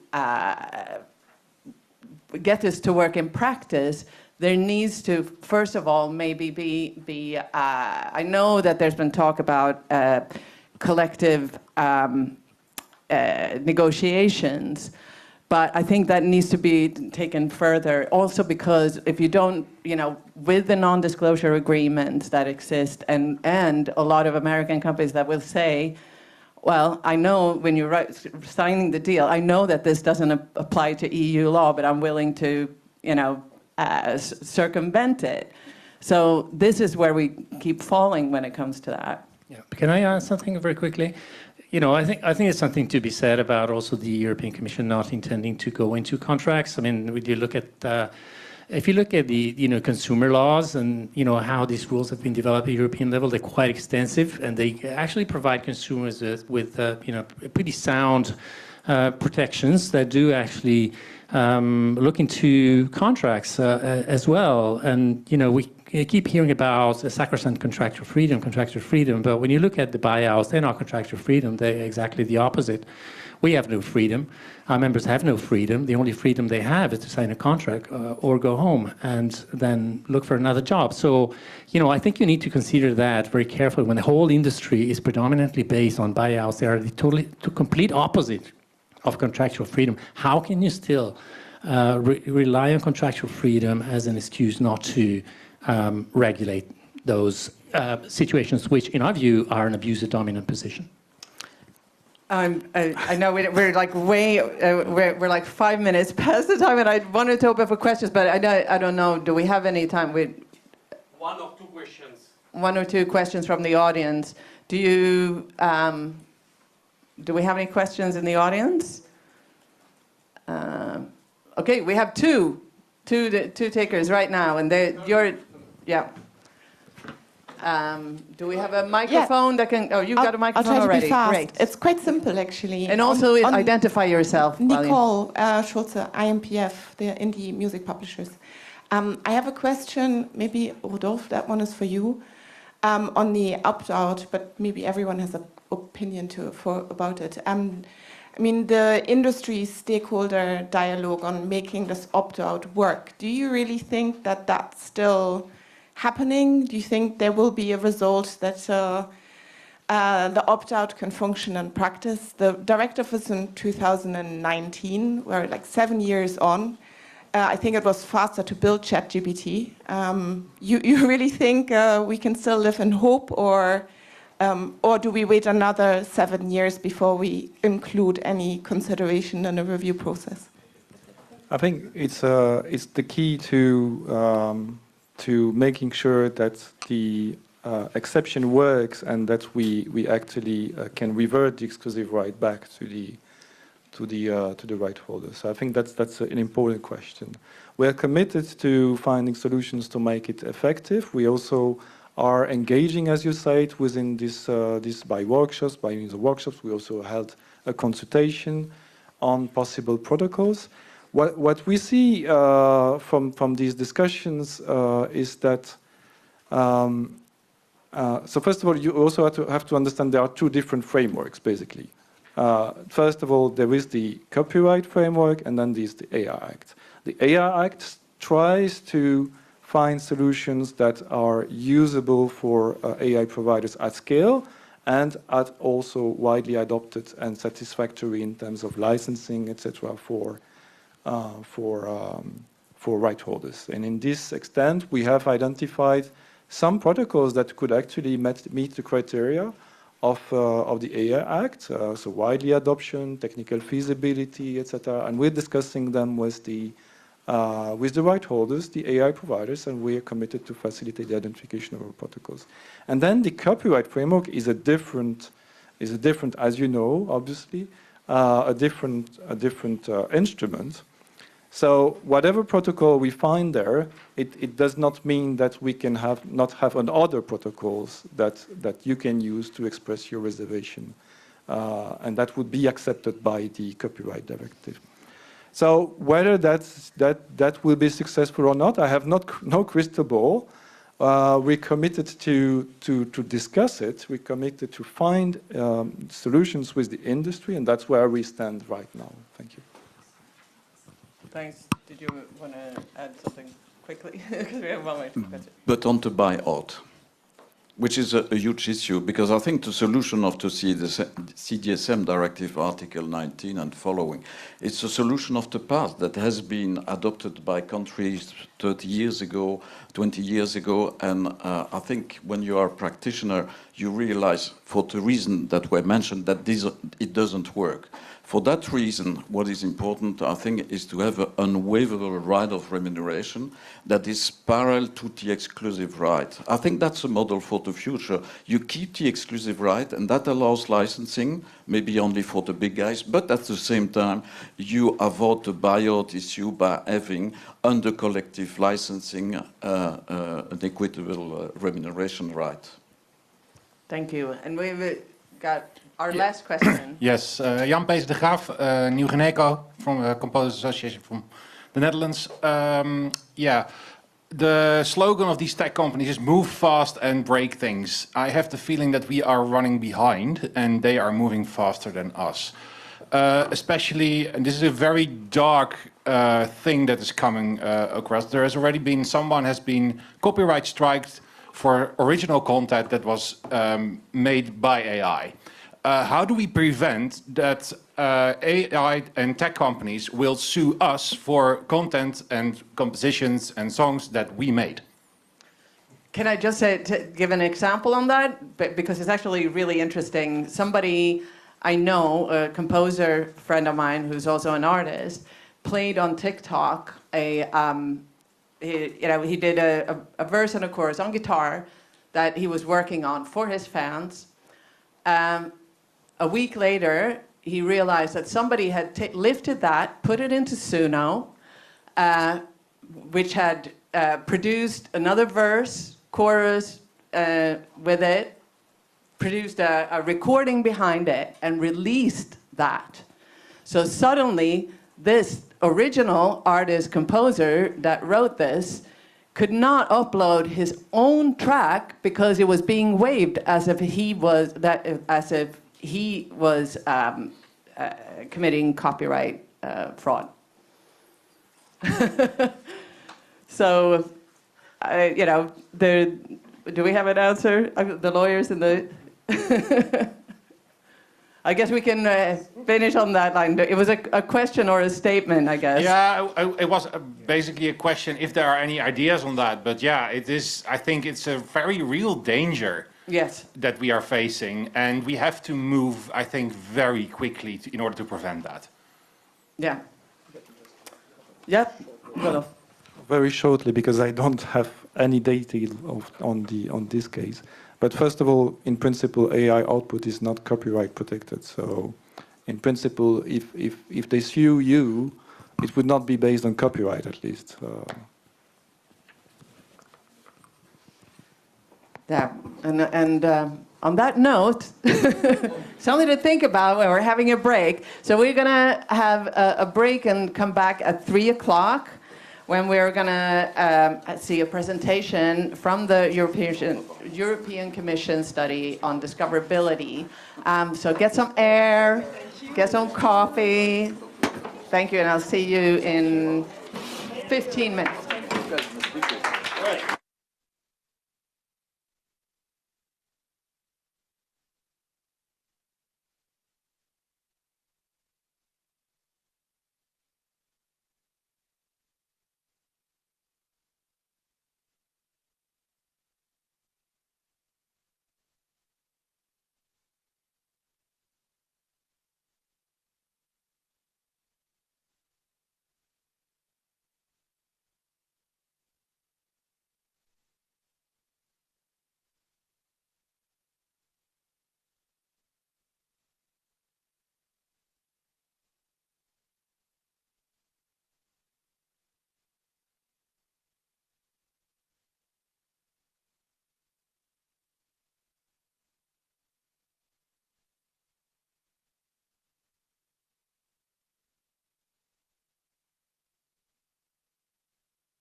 There we go. Welcome back, everybody. Come on in.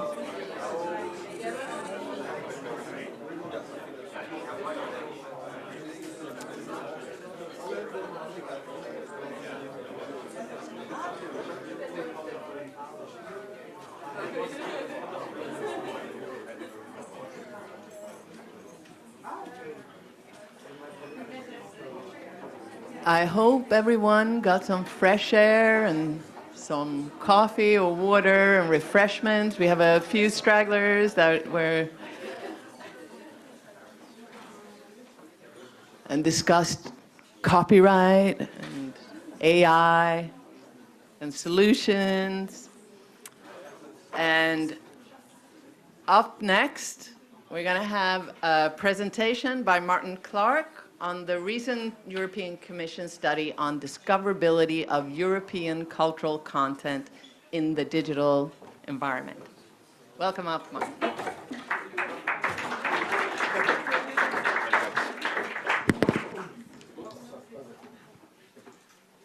little bit taller than me. I think it's, yeah, all right, should be fine. Hello, can you hear me? Okay, perfect. Hi, so I'm Martin Clarke. I'm a project manager at Pantaya. We're a Dutch research organisation based just outside The Hague. And I'm here to present to you today the key findings from our study on the discoverability of diverse European cultural content in the digital environment, which we carried out for the European Commission. So I'm going to present some of the key findings of the study, give you some background on what we actually did, and try to link it to our findings in relation to AI as well. Obviously, as we know, this is the discussion point of the day. So in terms of the background of the study was a 2-year study, and it ran from April 2024 to April 2026. We recently had our final conference for the study, which was in Brussels a couple of weeks ago. It was carried out by a consortium of 6 organisations, led by us at Pantaya, with the support of a scientific advisory board and a stakeholder community of academics and researchers working in the field. In terms of the methods we used, it was desk research based. We conducted in-depth stakeholder consultation, so that being interviews with experts and researchers in the field, plus representative stakeholder organisations. We also conducted focus groups and workshops. We carried out a consumer survey, so we're trying to get the perspectives of individuals on how they consume music and books. We carried out an in-depth policy analysis and some quantitative data analysis, mainly looking at consumption trends and the impact of algorithmic recommendation systems. And also we developed our own recommendations for the European Commission and other stakeholders to address the issues that we raised in the report. In terms of the scope, we covered 5 different cultural sectors with a focus on music and books. Today I'll be talking about the music sector, of course, and I will now briefly present the objectives that we aim to achieve. So firstly was to better understand the needs and specificities of each cultural and creative sector explored regarding the discoverability of diverse European cultural content, including the enablers and obstacles. We gathered information on existing policies at various levels, which were there to foster discoverability online. And we also identified curation patterns and trends in algorithm recommendations in regards to exposure to cultural content. Then we evaluated the impact of these practices on cultural and linguistic diversity. We investigated the state of play of algorithmic design in terms of discoverability and diversity of cultural content. And then we discussed the policy and regulatory options, which we developed as recommendations. So the first and most important question is, what is discoverability? In simple terms, discoverability is not just about whether cultural content is available, it's about whether that content can actually stand out, be noticed, and be recommended to audiences, including for people who are not actively looking for it. This distinction is very important for the music sector, because any artist today can upload music to streaming platforms, catalogues are larger than ever, but the availability of the content does not guarantee visibility. So that's why the study deals with the concept that is the likelihood that an item will be interacted with. The starting point, therefore, is the shift from availability to discoverability. It's particularly important for music because, as we mentioned, streaming catalogues are so vast, and they continue to expand on a daily basis. This risk is a paradox, because although there's more content available than ever, the attention available to each work is limited. Platforms and algorithm-driven recommendation systems shape what is seen, recommended, and consumed. This affects smaller markets, independent labels, minority languages, and emerging artists more than others. The policy question, therefore, is what determines visibility in a platform environment? How can European cultural linguistic diversity surface in practice? GenAI raises the stakes in this question by adding more content, more synthetic media, and a greater need for provenance. This slide explains the study's conceptual framework which we developed. So the main thing about this framework is that online discovery is not just based on one single algorithm. It's an ecosystem which is made up of several connected elements. So the first element you can see on the screen is engagements. So this is the user starting point. So this is mostly their characteristics, such as their age, language, cultural background, and also their motivation to explore new works and content. The second is presentations. So this is actually how the platforms present the content. This is like the homepage design, playlist placement, search results, banners, genre categories, and also the recommendation carousels, which you often see. And all of these affect what becomes visible. So even before a user has made a choice, the platform, in some respect, has already shaped the field of options. The third element is facilitators, and these are the systems and actors that help decide what is surfaced. So these are the actual algorithms themselves, search tools, editorial curated playlists, social media feeds, for instance, and various other forms of creation that exist. The fourth element is interpreters. So these are the actual methodologies used for interpreting the patterns of our actions. They read and interpret user behavior. Platforms track things such as the clicks, saves, skips, listening time, shares, also repeats, and these signals are used to infer what the user likes, in a sense. The problem with this is sometimes these signals can be incomplete or misleading. The fifth element is experiences. This refers to how actually users experience discovery. Sometimes this is active discovery, so you go out and actually look for new content, new genres, new artists. But there's also passive discovery, which is things like autoplay, algorithmic playlists, social feeds, and these also guide users' listening experiences. And the final element is ripples, and these are the wider consequences of discovery patterns.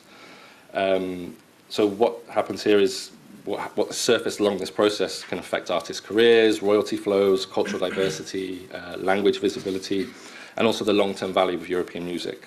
So if these systems repeatedly surface the same artists, the same non-EU content, it can narrow exposure to new works. But if they are designed to support diversity, they can help audiences to discover more local, independent, and minority cross-border European music. So the key message from this framework is that it's not just a technical issue, it's not an algorithm, but it's also cultural, economic, and also policy related. And various aspects influence this as well, such as transparency, metadata, data access, platform design, and also user literacy. And these all influence how the ecosystem works in practice. The study in our research has confirmed that the streaming platforms are the main gateway for music discovery. In our consumer survey we carried out, 89% of respondents said music streaming services are important or very important for discovering music. Friends and family remain important as well, with 85%, and live concerts are also strong at 73%. So the implication of this is that discoverability is actually hybrid, so it's platform-driven, social, and still partly offline as well. But streaming services are very essential, obviously, in this, because they mediate attention at a scale which is, say, maybe not comparable to the others. And the playlists and recommendations and platform design influence not only what people consume, but also which European artists, language, and genres become visible. One of the key findings of the study is that European music performs well within national borders. but cross-border European circulation is quite limited. As you can see in the figure on the screen, 38% of chart songs are European overall. I will say this is data from 2024, and we combined the data from all member states to come with this figure. But of these, 14% are only non-national EU works. So this matters because European diversity is not just, say, about national visibility, it's also about whether listeners in one European member state are listening to works from other European member states in different languages as well. The study also noted there's a gap between perceived discoverability and diversity of exposure. So users feel that they discover new music, but it's not necessarily diverse or diverse European music, one would say. Okay, so this slide provides a synthesis of the main music sector challenges and opportunities we identified in the study. So the challenge is that there's not only more content, is that the visibility is filtered through platforms, in the playlist algorithms, and also metadata. So we noted that there's a very overcrowded market, which is being reinforced by Gen AI uploads. Also things like streaming fraud as well. Playlist and algorithmic gatekeeping is an issue. Passive listening, obviously, we mentioned earlier. There are big metadata gaps, which I'll come to later. And also market concentration and uneven digital capacity among creators. And also unawareness from, say, users as well about these systems which are operating. The same environment also provides opportunities. So there are opportunities for better interfaces, hybrid and editorial and algorithmic curation. Social and gaming and live digital pathways can create exposure as well. We also looked at transparency tools for creators as a means to improve the situation, and also community-driven alternatives as well.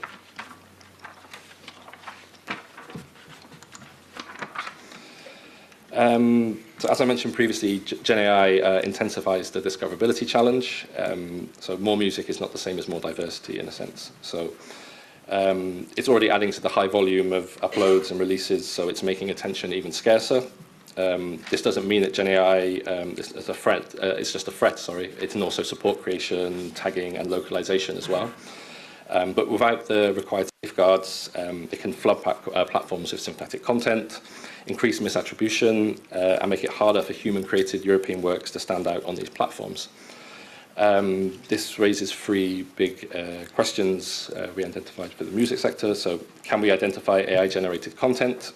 Can we attribute the works correctly? And can users and creators trust the discoverability environment? This is why transparency, provenance, and metadata are essential. So transparency. In regards to the discoverability and what we looked into in the study, it's about making recommendation systems and also the ranking system, more legible. So the point is that platforms shouldn't disclose every detail of their algorithms. The point is that creators, researchers, policymakers, and users also need enough information to understand why some content is surfaced and other content is not.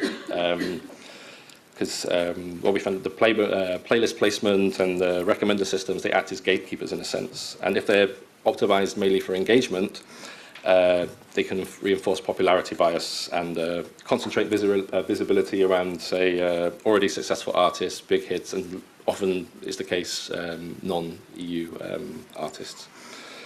Therefore, we point to data access, audit tools, clearer user controls, and explanations to help improve the situation. And it's a fairness issue in a sense as well, but also a cultural diversity issue.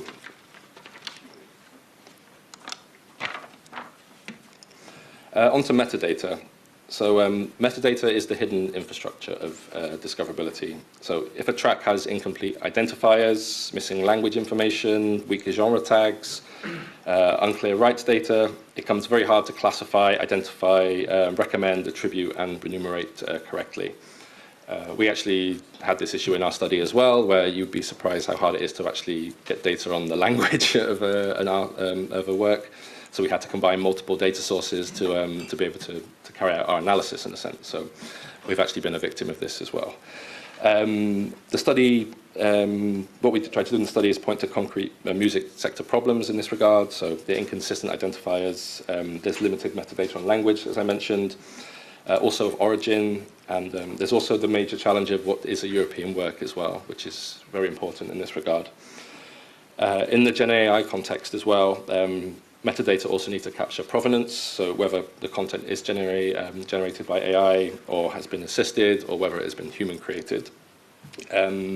So this metadata and improved metadata can support discovery, but also like trust in the system as well.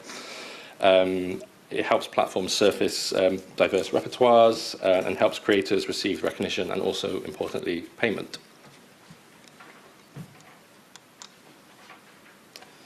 So what we try to do in our recommendations is develop a kind of a framework and ecosystem to say improve the discoverability position of European works in Europe.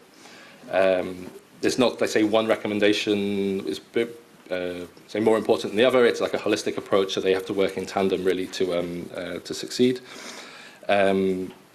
Firstly is governance, and this was say the central point of our recommendations. So we really propose stronger collaboration amongst stakeholders in the sector and beyond through an EU multi-stakeholder forum, which should include all stakeholders in the ecosystem, so including platforms, creators, policymakers, but also researchers as well. As I mentioned, data and metadata are very important in regards to discoverability, and what we need really is common definitions. By this, really, we mean we need a definition of what is a European work. We need improved standards and also making sure that people actually follow these standards and the data is complete. And also, say, in regards to AI, information on the provenance is very important as well. Third is capacity building. What creators and organizations really need as practical training on and support really in these issues that we refer to in the study. This is, for instance, training on metadata, platform analytics, search engine optimization, and also how recommender systems work, so they can really make the most of the environment which is there.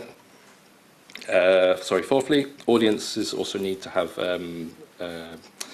digital and AI literacy as well, so they can move beyond, say, default recommendations which are provided. Fifth, we have research and innovation.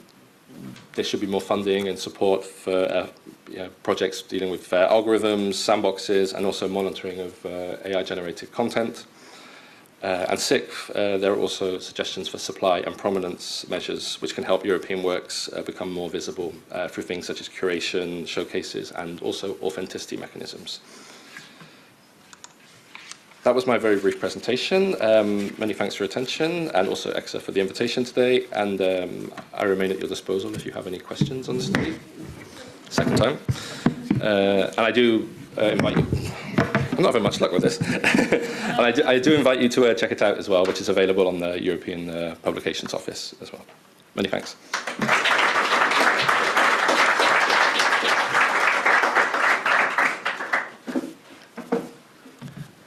Thank you, Martin. Did we have any questions for Martin? Or? Oops. This is not, yeah. This is, I think we're going to have to, yeah. And also, because you're going to be moving this anyway. Thank you so much for your presentation, and I'm definitely going to be checking it out on the website, because there's some interesting information that I would definitely like to dig deeper into. And now I'm gonna, it's time for the next panel, which is on music streaming, the music streaming ecosystem, AI, transparency, and fairness. I'm gonna start by welcoming up Fabien Miclet, European Affairs Consultant, who's gonna be hosting it, and I'll let you introduce the panelists. Helienne, thank you very much indeed.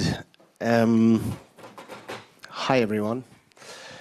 I'm very happy to be here. Thank you, ECSA, for the invitation. Thanks to all the previous speakers for the very enlightening points that were made about the issues that we're tackling today. This next panel is going to be more specifically about music streaming. the streaming ecosystem and the impact of AI on this music streaming ecosystem. A few points before I invite my esteemed panelists on the stage.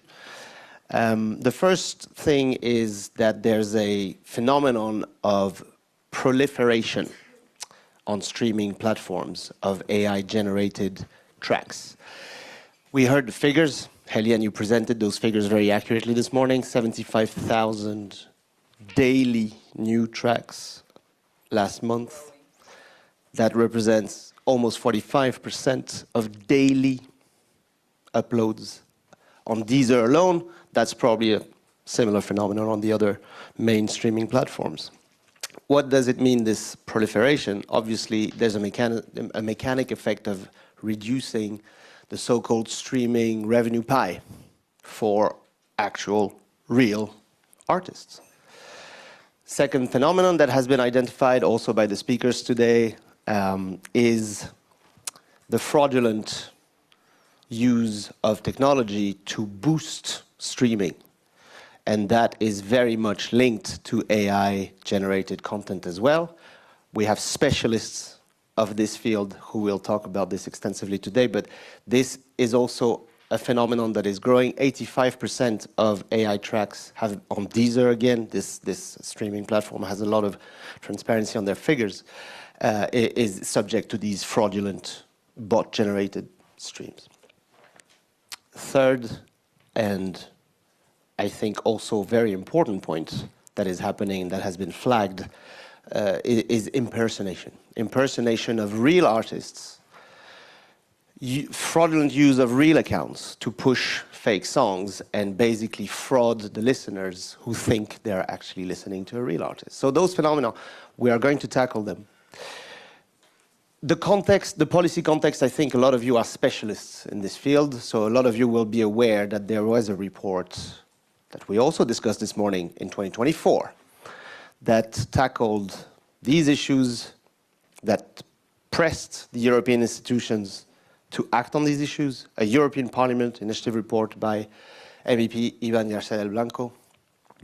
In the pipeline at the moment, there is another report, more specifically on AI in the streaming world in music, and that's MEP Hélder Silva, who's going to spare this report. He's going to do a keynote later on, so please stay for his presentation. And also, as we discussed in the previous panel extensively, the AI Act, and as we know now, if you've listened, and I hope you did, Article 50 of the AI Act sort of excludes streaming platforms from the obligation of labeling transparency. So there are gaps, there are loopholes, right? Our speakers, they represent three distinct voices, diverse voices in the music sector. And they will give you their perspective on this landscape. They will try to address these challenges. They will also try to propose solutions. I'd like to invite you now on the stage, dear speakers, Tobias, Hélène, and Nathalie. Please join me. I'll sit here.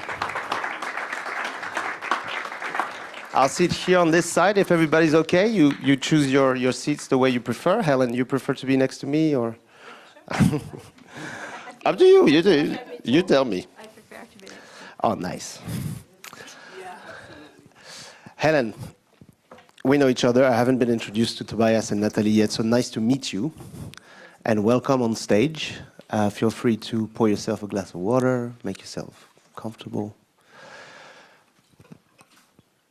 Everybody comfortable? Everybody good? Okay. Oh, that's delightful. Thank you so much. Thank you so much. A brief introduction of the speakers, if you don't mind. Very brief. But you'll get the chance to explain more in detail what you are doing for a living. Tobias, you are a songwriter. Mm-hmm. And you're also the president or chair of the... Executive chair of... How do you say this in Danish? Well, it's Danish Professional Music Authors. How do you say executive chair in Danish? We don't have a term for it. I'm both the CEO and the chair. So we get in a lot of heated arguments, but we usually settle it quite quickly. So the Danish Songwriters Association, and you are a songwriter yourself. You're going to give us your perspective on this side of the ecosystem. Nathalie, you are the CEO and co-founder of Arkham Amplify. It's a company that has developed a set of tools that are going to be very interesting for us in this panel today. I hope so. You'll explain to us, I hope, how it works, and I think a lot of people in the room are curious about it. And obviously, Hélène, you represent in this panel the recording side of the ecosystem. So Impala, the Independent Music Companies Association. You represent thousands of companies across Europe, independent record labels and music companies, and you'll give us the perspective from that front. If everyone is ready, set, we can start this conversation. We have until 4:10. Is that it? Was that correct? Yeah, something like that. A bit less? A bit more? Wow, that's fantastic. Well, I'll try 4:10. Okay? We have important speakers after. Tobias, do you mind if we start with you from the perspective of songwriters? So this AI landscape on streaming platforms, very simple question. How does it affect songwriters? Well, I'm also the vice chair of CODA, our CMO, and one of the issues of being on a board of a CMO is the sheer amount of volume that comes in and the time you have to wait for reporting, as we just saw about the metadata. So we're yet to see the direct implications financially for songwriters, because that is going to happen in 2-3 years' time when we see the shift in consumer habits. But right now, everyone are either sort of despondent or optimistic. I heard from one saying, well, this is going to discourage a whole new generation of songwriters from even entering the business. There's going to be lots of work for me. Well... Helen, I see you laughing already in disbelief. Yeah, and others are like, shit, what am I going to do? I've spent a lifetime learning how to be me. And what if being me just isn't enough? But I think that's where it comes in, because if cookie cutter music is going to be so easy to make, then originality and deep contemplation is where we're going to sell our goods. And do you see opportunities? Absolutely. I mean, it has to be licensed. Right. Period. And there has to be transparency on what kind of material it's been trained on, because right now it's primarily white Western male Christian shit. Sorry. Right, yeah. So there's a lot of diversity that's gonna sort of dissolve copy after copy after copy and just be, me in a more and more sketched up version. So we have responsibility in that sense. Do you have so you're talking about this particular aesthetic. Do you have other concrete examples of these AI generated? I'm not going to say artists or bands, because they're not. I mean, are they, or generated content that have that spectacular impact? I mean, some of you may have heard of this phenomenon called Velvet Sundown. Did someone? Yeah, I see some heads nodding. Can you tell us a little bit about this? Do you know this case? Sure. Yeah, and it was a good friend of Axel's, Ryan Schmidt, the lawyer, who sort of started getting the ball rolling, and that was sort of the first public general taste of what AI music could be. And it was still in its infancy, so there were some telltales in the lyrics, especially with some imagery that was fairly identifiable as something that... But at first nobody noticed, and it ranked millions of streams. And the thing is, at its core, when we strip away everything, music is connection. It's the only art form that you can actually consume while you're still in the womb of your mother. Because so what we want to know is, if we are being moved, are we then being manipulated? Because my AI tears, aren't they as real as someone's Bob Dylan tears? If I know that the intentions are pure. But again, I don't know who's selling me this. I don't know what they're trying to do to me. So how can I even trust myself? And what's worse, how can I trust everything that comes after? It's like, it's not the question of whether it's fake or 100% AI generated. It's the mere idea of what if that sort of dissolves reality into a quite unpleasant scenery. What does it do to us as human beings, moved by beauty, moved by emotions? And this is at the core of our identity. Hélène, I'm sure you agree with a lot of these points. And if you want to elaborate on what Tobias just said, feel free to start with that. But I also want to hear about your response as Impala to this situation that we described. So this situation made of proliferation of fraudulent stream and impersonation. You've issued a policy document that I'd like to hear about. Yeah, sure. So I think that from our members' perspective, it's really about integrity in the digital ecosystem. It's completely unthinkable that music fans would not be able to know whether something is AI generated, or even if it's library music, or if it's a genuine artist accompanied by a label who's making an investment and there's a partnership. So there's a whole lot to labelling, which I think is really important, and it's also, I think, an opportunity for the music sector to be really proud of deep provenance information, and to use that in a way which is similar to other sectors, like in food or champagne, and we have interesting examples there, and there has been some interesting proposals in the music sector about how that might work. So I think those are essential and indispensable. And then on the other aspects, the sort of the deeper aspects, I think there is a level of trust also that we can assume that citizens will make when they decide what they're listening to and what they consume, if they have the information. So I think intrinsically people want to listen to real emotions, and we know that there are phenomena that people are having relationships with AI, or they feel that they can trust AI for advice. I think that's totally different to music, which intrinsically is human, or people prefer to have that story behind it, the real understanding of what creation is, what it means, the fact that an album's a story, etc. So that, I think, does set it aside to other AI uses. But fundamentally, I just wanted to go back quickly to the panel that was raised before.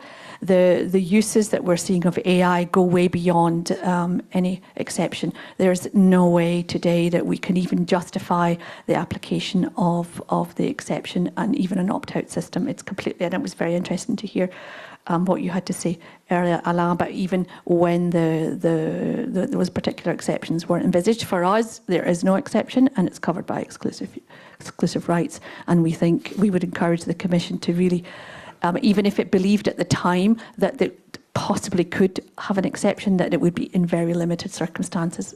The uses are not being made out of lawfully accessed music or for the purpose of mining today. It's, the uses are very, very limited, and it goes way beyond. So I think that's just an important observation for this conversation. Absolutely, as well. absolutely. And you'll have a chance to go deeper into details on Impala's positions on this. Absolutely. But obviously, we're talking about the EU's response to these challenges. The industry's response to these challenges is also very, very interesting. Nathalie, you at IRCAM Amplify, you'll tell us what you do to participate in this discussion, to put it consensually. So what's the role of IRCAM Amplify in this on this field? Here, I'd just like to make a quick explanation of what is IRCAM Amplify, for those who don't know. We are a tech company, a neutral tech company, French one, and what is quite original is that we are attached to IRCAM. Maybe some people know IRCAM in the room. So IRCAM is famous and the largest audio labs in France. It has been created by Pierre Boulez, famous composer and scientist in 1970, 50 years ago. And IRCAM was a place where Pierre Boulez and all the people at that time put together scientists, engineers, and composers and musicians. And it was created in France just after 68, you know, the period where we have lived a lot of manifestations, I don't know how to say it in English, but where the place of artists was put in the middle of questions in the society to be able to push the boundaries of creation, of what is the art, what is the place of the art or the creation in the society. And so IRCAM was born at this period, and it's interesting because at this moment the questions were the same, but of course we have observed that acceleration of technological revolution and technological movements and artificial intelligence is so huge because it's really fast. It's huge because of the volume and the rapidity of that transformation. Exponential. Yes, exactly, and it's touching the creation. It's not touching the distribution of music. So for all those reasons, it's not just like new synthesizers and etc. It's really deep, and you all know that, and that's interesting from our point of view to be attached to IRCAM because of that, because they have like the scientific legitimacy, but also the connection with the way technology and tools and science has impacted the creation, the artistic creation and the music creation. So now that this is said, what is IRCAM Amplify? We are a commercial company, but we are neutral by design. And that this is so important in that question of analyzing and detecting AI music. What is AI music? Today it's complex. It's a complex question. What is AI music? The boundaries are now. Sorry, I don't have the word. It's moving to a system where everything is mixed. Everything is blurred in the same. The lines are blurred. Yes, thank you so much. In the same pipeline. So, like our AI music detector, the tool we put in the market, it arrived 2 years ago. It has been launched 2 years ago, and we can see that for 1 year, it's moving very fast, and for the last 6 months, it's like accelerating in every part of the industry. We are now working with DSPs, distributors, and labels of every sizes, and they are moving to a new age. This is a new phase, like concerning the maturity of AI in the music industry. It's not anymore is AI allowed or not, but is it licensed or not, and how we can move to the next use cases. So the main use cases, and we are now or in it, is and was and is still the fraud. The streaming fraud, I'm sure we will talk about it. But we are moving quite rapidly, and finish on that for that question, to the next use cases. How the whole ecosystem can become, how the AI can become administrable. How an AI music track can be authorized in a system where trust has been built at scale. Right. So the AI detector tool that you've built as part of the activities of your company, it detects if it's AI generated? Yeah. If there's fraud in the streaming use of that AI? Both, correct? For now, the solution is giving a confidence score about the fact that that track, that audio track, it's. So you isolate a track. Yes, it's an audio-based analysis. Okay, we need the audio track, the recording. So it analyzes the audio, and that's why it can work at scale. Okay, we are working with big players in the industry, and that's scalable by design. And so it analyzes the audio track, and it gives a confidence score that said if that track has been generated by an AI generator, so with a percentage like 70%, 80%, 90%, etc., and the provenance, the model. So our you can zoom partners in. can make the link between the model that has been used to create that audio track, that track, and the fact that it is a licensed model or not. And we are working with all the industry because it's not only with that players, stakeholders in the streaming value chain. We are working also with the DDEX, the WIPO, and all those organizations that are so important. And we talked just before about metadata and how we can put some metadata in the, for instance, in the DDEX. To connect the dots, and that's not only a question of technology. It's tech is one piece of the puzzle, but of course it has to be linked with all the governance choices and all the laws and recommendations. It's great that you start on this subject of metadata. This was going to be my transition to Tobias, because even before AI proliferated on generative AI proliferated on streaming platforms, the question of metadata was the central question in the conversation for songwriters, for collective organizations, basically for the identification of the rights and the remuneration of the right holders. So how does, Tobias, we're talking about AI now and the challenges we identified in the introduction. How does it make it worse? The question of the metadata and the problems identified before AI, how does AI make that worse for you? Or better? I don't know. Probably not better, but...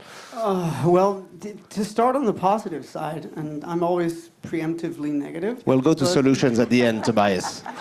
We'll land on solutions, I promise. Yeah, but I mean, AI, the right tool in the right hands has not just the opportunity, but also the probability of tracing more tracks and getting the money out to the rights holders. I mean, just look at my last name.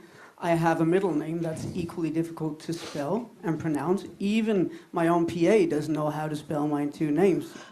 I've been in presentations where I didn't even check didn't even spot it.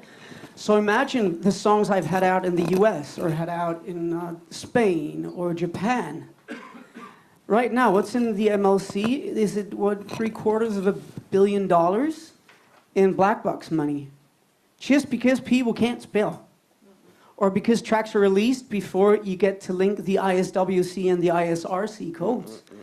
And that is, if we were to fix one thing right now, that would be the link between ISRC and ISWC, because that is a clusterfuck of dimensions. A problem.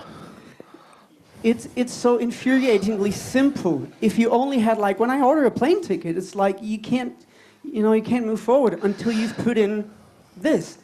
There should be a minimum viable standard of data on streaming platforms.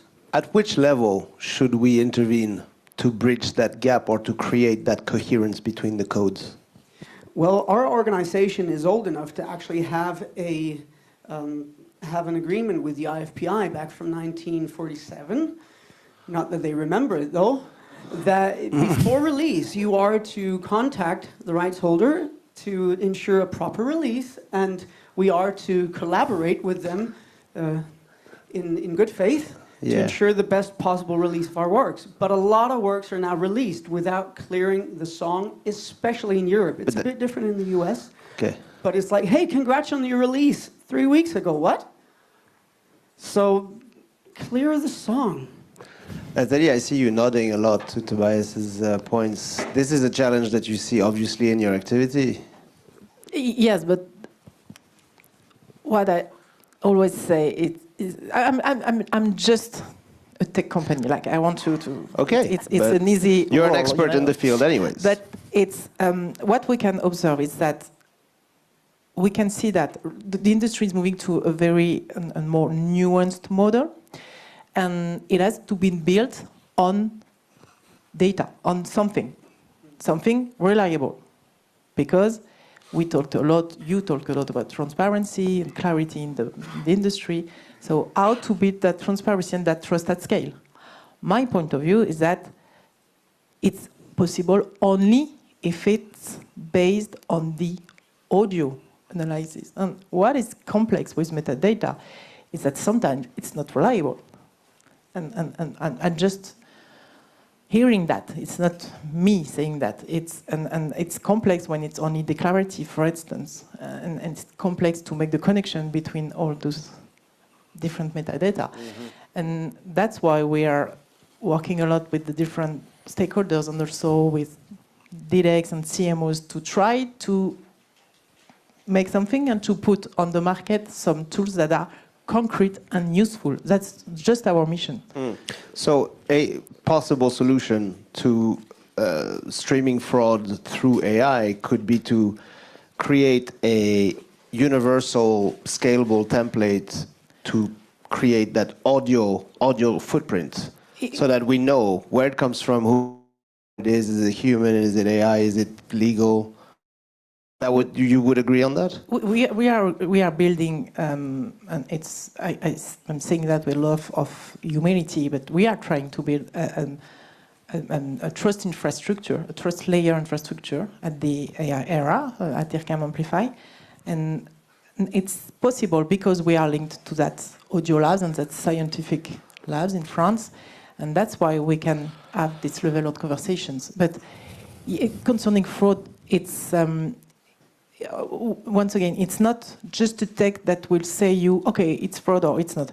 It's implemented in an ecosystem. So you need an analysis, maybe, of course, of the quality and the nature of the content, and then you need to link that result to the rest of your metadata, the number of streams and the provenance of the artist and the metadata comes second. Like it's cross of different parameters, but all the platforms are now equipped themselves with some tools like ours to build a gate and to be sure that there is something that is scanning every ingest and making the link with the streams so that they can identify and make the link between the provenance of the tracks and the frauders, the pirates.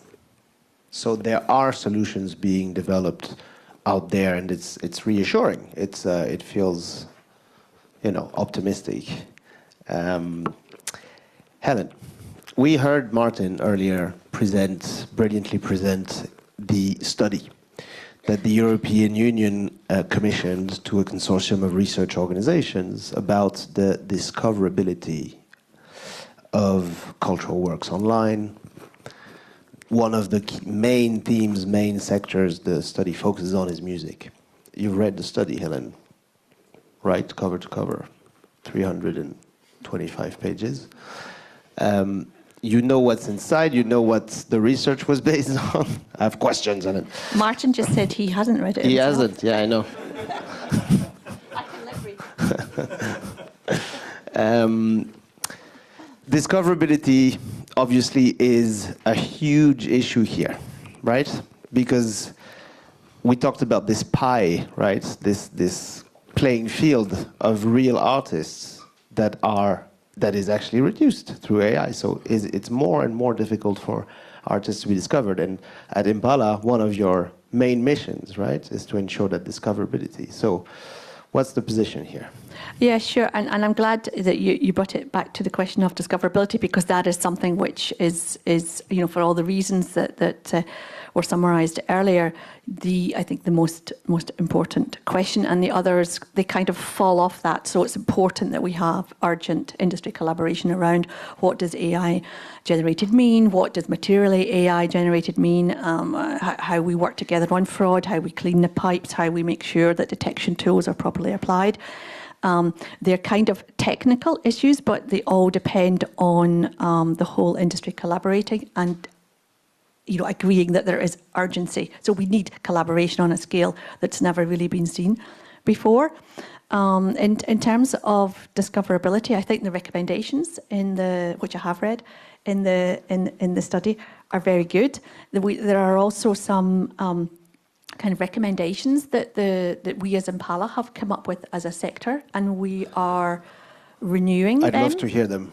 Yeah, we're renewing them right now because, funnily enough, the previous version did not mention AI. That shows how quickly things develop. So that's a big focus now.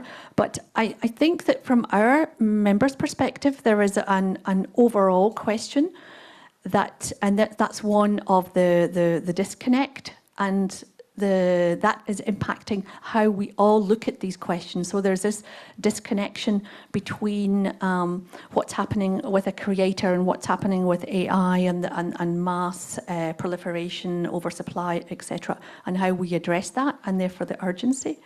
But it's also, I think, affecting the discoverability of repertoire in a way that is super urgent, and the timing of the EU study is very, very important in that, because we do need to have this connection back in the debate.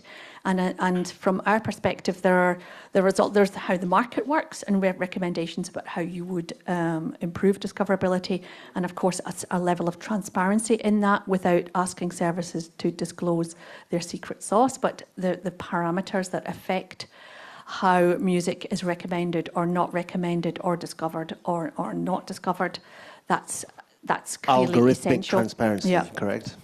So we have to be, I think, a little bit careful about using the word transparency, because we're talking about transparency of factors rather than asking DSPs to disclose how industrial secrets. Yeah, their industrial secrets.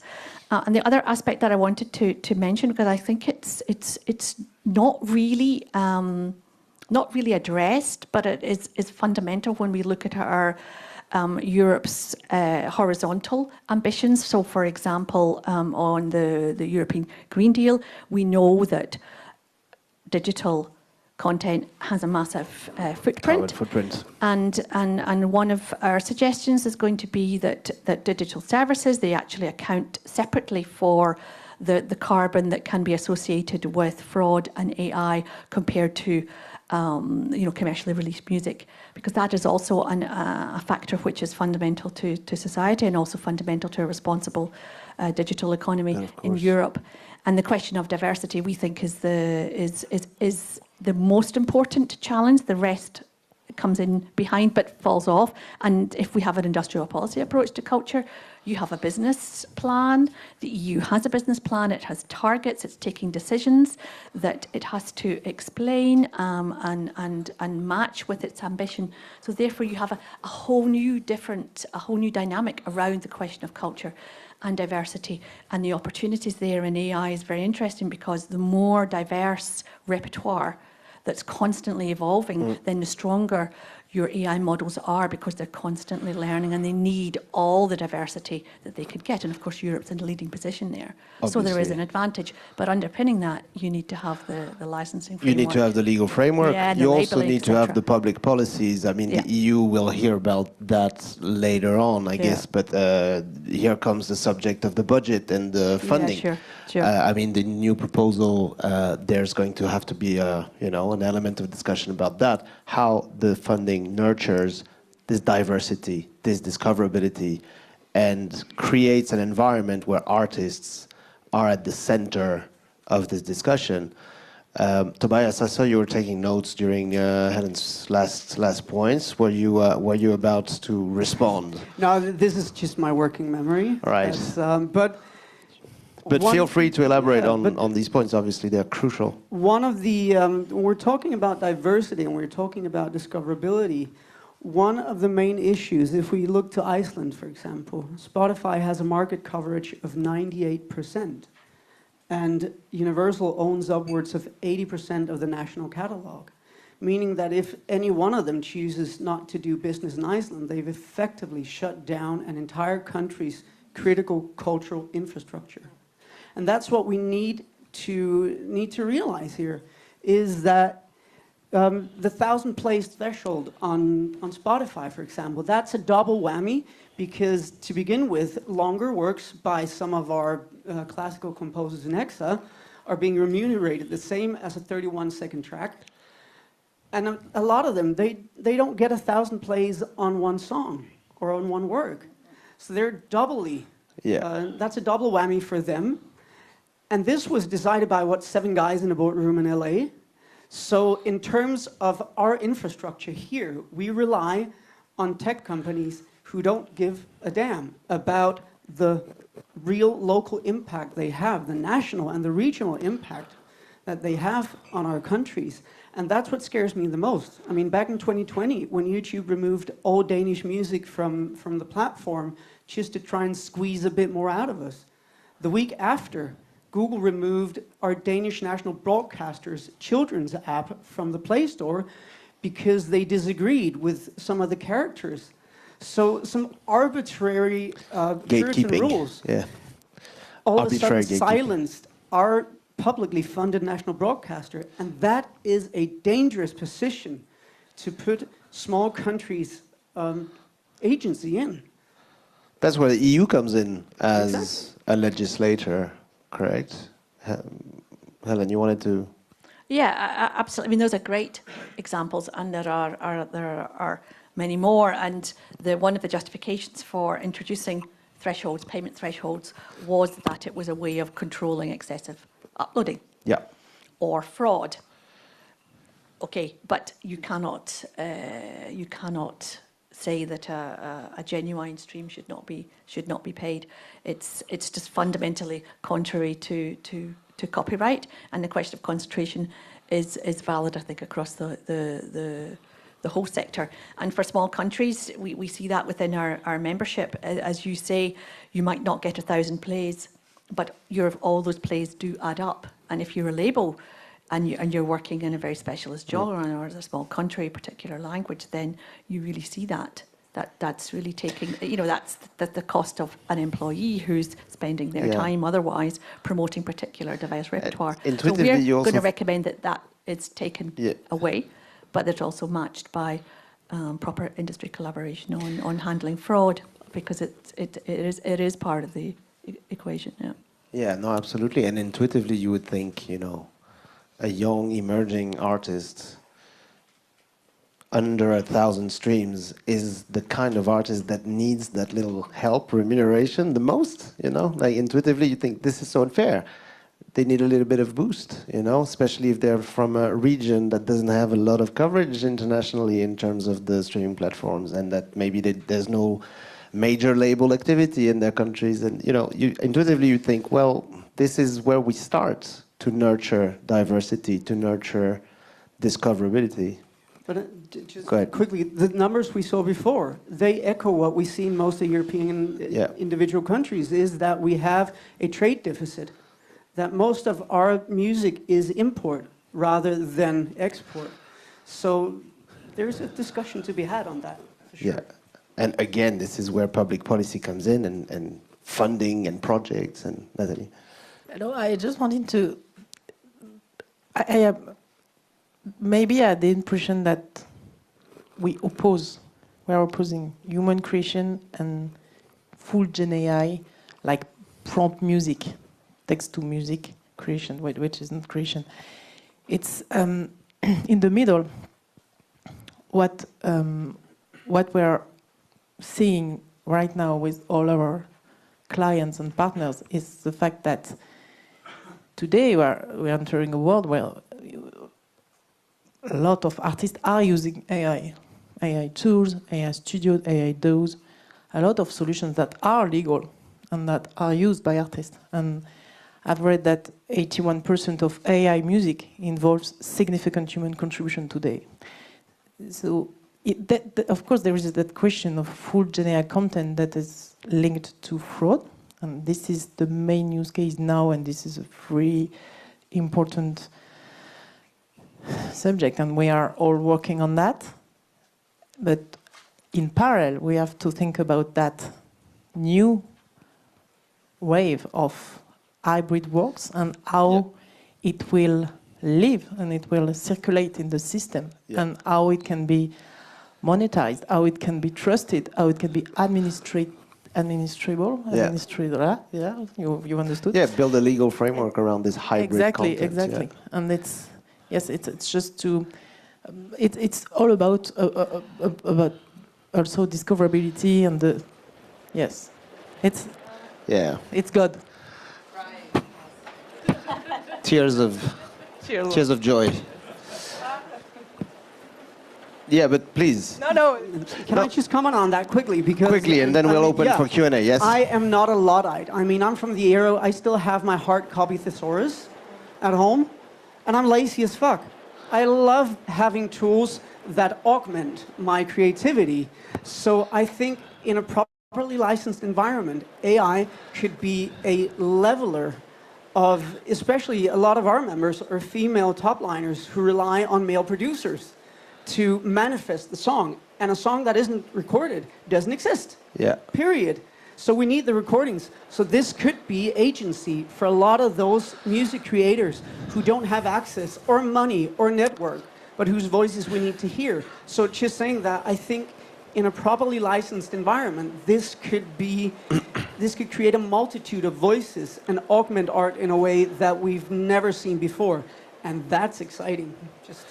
Yeah. AI as a tool at the disposal of creators who can amplify their voice and their talent and their creation and continue to be the crown jewels, as we heard this morning, of the European Union.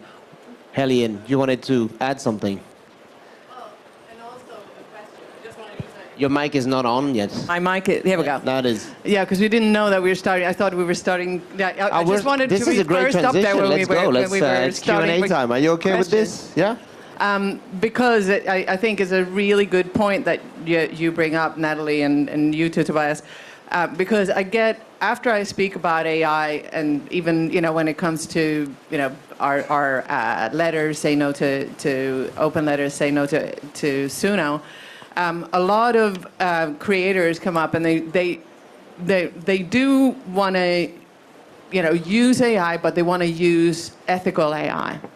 And there is so it kind of gets to transparency as well, where we in some way can point to ethical AI that has licensed, because a lot of the time it might be that it's a tool not particularly for the writing, but maybe for production things. And if you look at Suno, if you read their terms of service, which I recommend you do if you ever want to use them, because you might not want to use them then, because obviously they train on whatever you put into it. Oh my goodness. For those online, it's thunder and lightning. And same thing with OpenAI, they train on whatever you put into it. So people would like to be able to use the AI technology, but to use it ethically and also know that they're protected.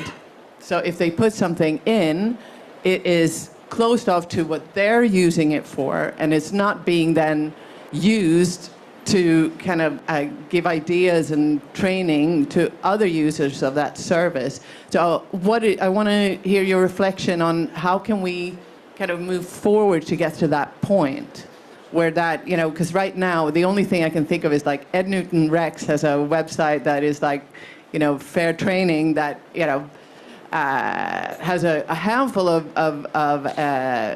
companies on it because he's very, very strict on what can be on there. And we'd like to have more companies that are ethical, that our members can use.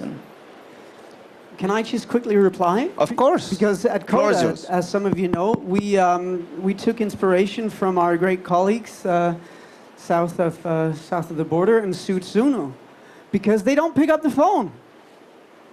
It's hard to negotiate with someone who doesn't want to talk to you. I mean, they literally don't pick up the phone. So the idea of this being a free, open market where you can negotiate, that's an illusion. They don't give a crap. So, litigation, yay. We're going to die with our boots on, as they say in Coda. But seriously, the first point of actually having a conversation is the other part picking up. Is to talk to each other, yeah. Helen, do you agree? Yeah, of course. And I was just going to say, I think the one of the issues that's facing ethical companies is exactly what you mentioned this morning, not this morning, this afternoon, about the fact that it's difficult to compete. It's a totally unlevel playing field because they have to compete with pirates, essentially. So until that's sorted, I think it's going to be a tough road for ethical companies, and I think that's something that the European Commission should really bear in mind, because I think in Europe we have a real opportunity to lead on ethical AI, but a mistake was made in terms of licensing, and it can be undone. And I think the courts will be very clear that the exception and the opt-outs just do not apply to the types of use that we're seeing. And then we can get on to growing a really good AI system. And I think, we will see lots of amazing uses of AI. And you mentioned streaming and the ecosystem.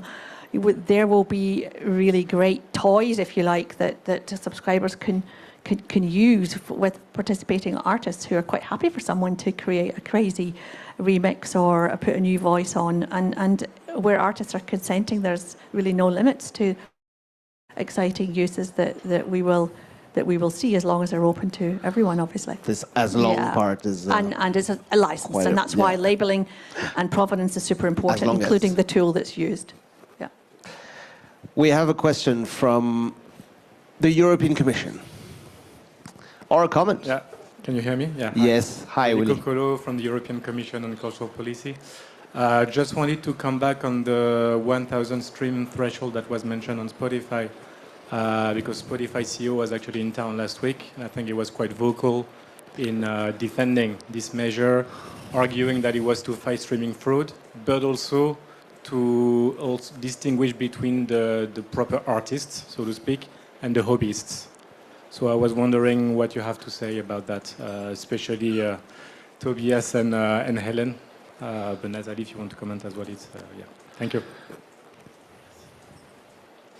I can tell you that some of the highest grossing classical composers out of Denmark, they don't get close to that, but they have far more success financially than some of our members who have had #1s across the globe.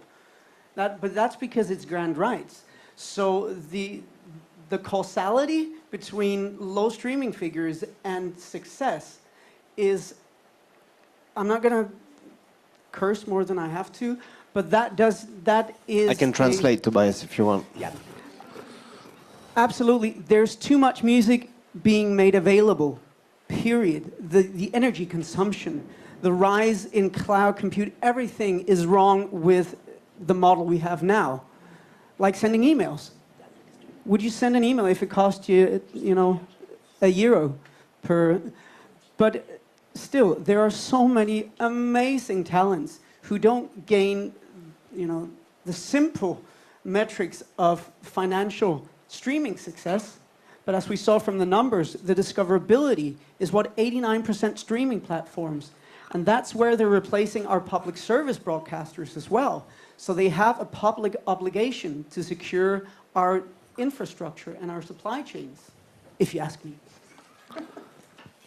Yeah, quickly, and then we'll take the next question. Yeah, sure. I mean, demonetization, we talked about, it's fundamentally wrong, irrespective of whether you might be in or not in the 1,000. And clearly, those thresholds are developed without really considering the diversity of different markets and genres and languages, etc. in Europe. So they're completely inappropriate for the, a huge portion of the European professional music market. We have to deal with the other issues head on and not use thresholds as a tool, because it doesn't make sense. And if you really have to, then you can plug genuine artists in. You can have a test if you're a member of a collecting society, whatever. There are lots of ways. We've made some proposals at the time that you could actually fix that if you believe that there is an argument for a threshold. Does it answer your question, Willy? Yeah. I just want to add one thing. That business model was built on scarcity of human creation, of rarity of human creation. It was built on that. It's the opposite. And now the music is infinite. Yeah. And it's not just human anymore. Well, so that's a really good perspective. It's complex. Yeah. Last question. Okay, cool. Yvan Boudier here from Music Tech Europe. Thanks all. I wanted to ask you a question, which is something also I propose you to elaborate as part of the Music and AI forum we put together with Music Tech Europe. on solutions. It seems that we are climbing a mountain here, but at least we could have a methodology, because that's the first time in 20 years I see us as a community tackling that kind of disruptive innovation as a collective, and even tech within the circle of the collective. My question to you guys, so it seems that we need legal framework, ethical framework, infrastructure, and in between adoption through education. That's kind of right, I understand. If we talk about infrastructure, and including standards, where should we start? Because this is what we can potentially help with at Music Tech Europe to discuss. Because it seems to be so vast, like attribution, licensing, database, metadata. How do you see that? Because we need to start somewhere, or should we tackle everything up front, on that front, infrastructure part? Or is it too big? It's a big question. We have 1 minute. It's a big one. Yeah. No, but I mean, one of the tools is obviously what we discussed as part of your work, Nathalie. But briefly, I'm just going to be the greedy guy here because I represent the professionals. But I want new money, but I also want the old money that's already there. So fixing the metadata so we can correctly attribute the remuneration to the correct music creators, that's one step. If we fix that, we also fix what's going into the machine, what AI is being trained on.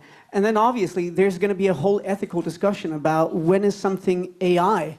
Is it AI because I used spell check in Microsoft Word? Well, technically that's an AI contribution. But still, for me, if we fix the metadata, at least we know where it originated from, and then the rest is industry discussions from there. Yeah, fix the metadata and clean the pipelines, so that the different stakeholders can have clear view of what they are manipulating every day, like with clear, like I'm an engineer, sorry, like when it's black and white. CMOs need to get their act together, sorry, but we do. Sorry? CMOs, collective management organizations. We need to do better. Sorry, I'm just putting it out there. Yeah, I think it's also basic standard labeling. These conversations are not new. Industries solve these issues. We simply need the equivalent of a blue book for every single format for producing music. Yeah. And hopefully the European Parliament and the reports that are currently ongoing, the next report by MEP Silva will also develop legislative tools that will be available for us to discuss in the next conference and the next conference, which is the transition, a clumsy one, but a transition to conclude this exchange. Thank you very much. Thank you. This was a really wonderful conversation. Thank you very much, Fabienne. And thank you, panelists. Very interesting. And as a segue to the next one, because it kind of we're a bit on similar subjects and on the previous panels as well. They're just setting up. I'm just going to say I do want to welcome MEP Emma Rafowicz, who we are really, really happy to have here, and we're very happy with the proposal for a dedicated music strand that you had in your report. The draft report, Emma's going to discuss her draft report, and it has a lot of ingredients that we're very happy with, like the dedicated music strand, that the concrete challenges that should be challenged, or the concrete challenges that we're going to deal with, and also the market concentration, artistic freedom, fair, and the growing dominance of a few handful. As we talked about, in some markets, there's one digital streaming service that has 98%. And I would say up in Scandinavia, that is pretty much the case for most Scandinavian countries now. So I'm going to welcome you to discuss your draft report. Thank you so much, Emma Rafowicz.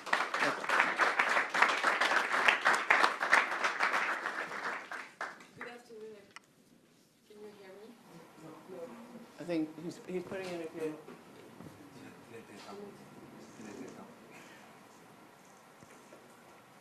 Now? Oh, yeah. I'm really sorry that the thunder has been away because I thought it was a really dramatic moment for us to discuss about culture together. Good afternoon, everyone. I'm really glad to be with all of you. First of all, I would like to thank ECSA, of course, for inviting me to this important event on copyright and music streaming at a time when, as you know, digital technologies and generative artificial intelligence are rapidly developing. We all know how much composers and songwriters form the foundation of a music value chain.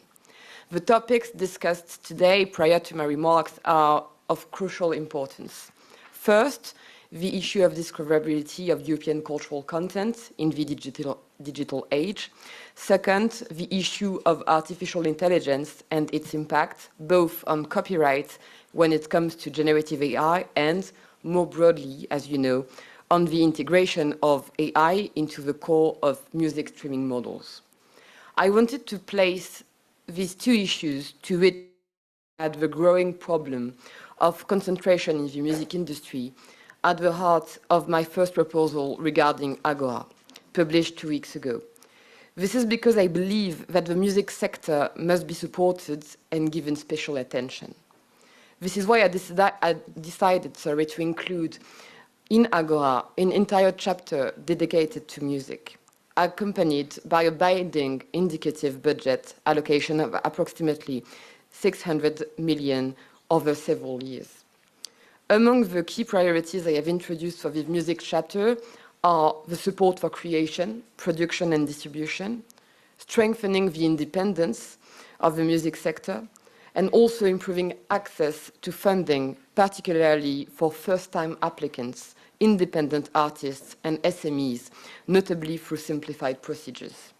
Indeed, supporting new European talent, including local artists, niche artists, and artists from vulnerable communities, through appropriate funding mechanisms in order to stimulate investment in more diverse repertories in terms of language and genre must be a priority.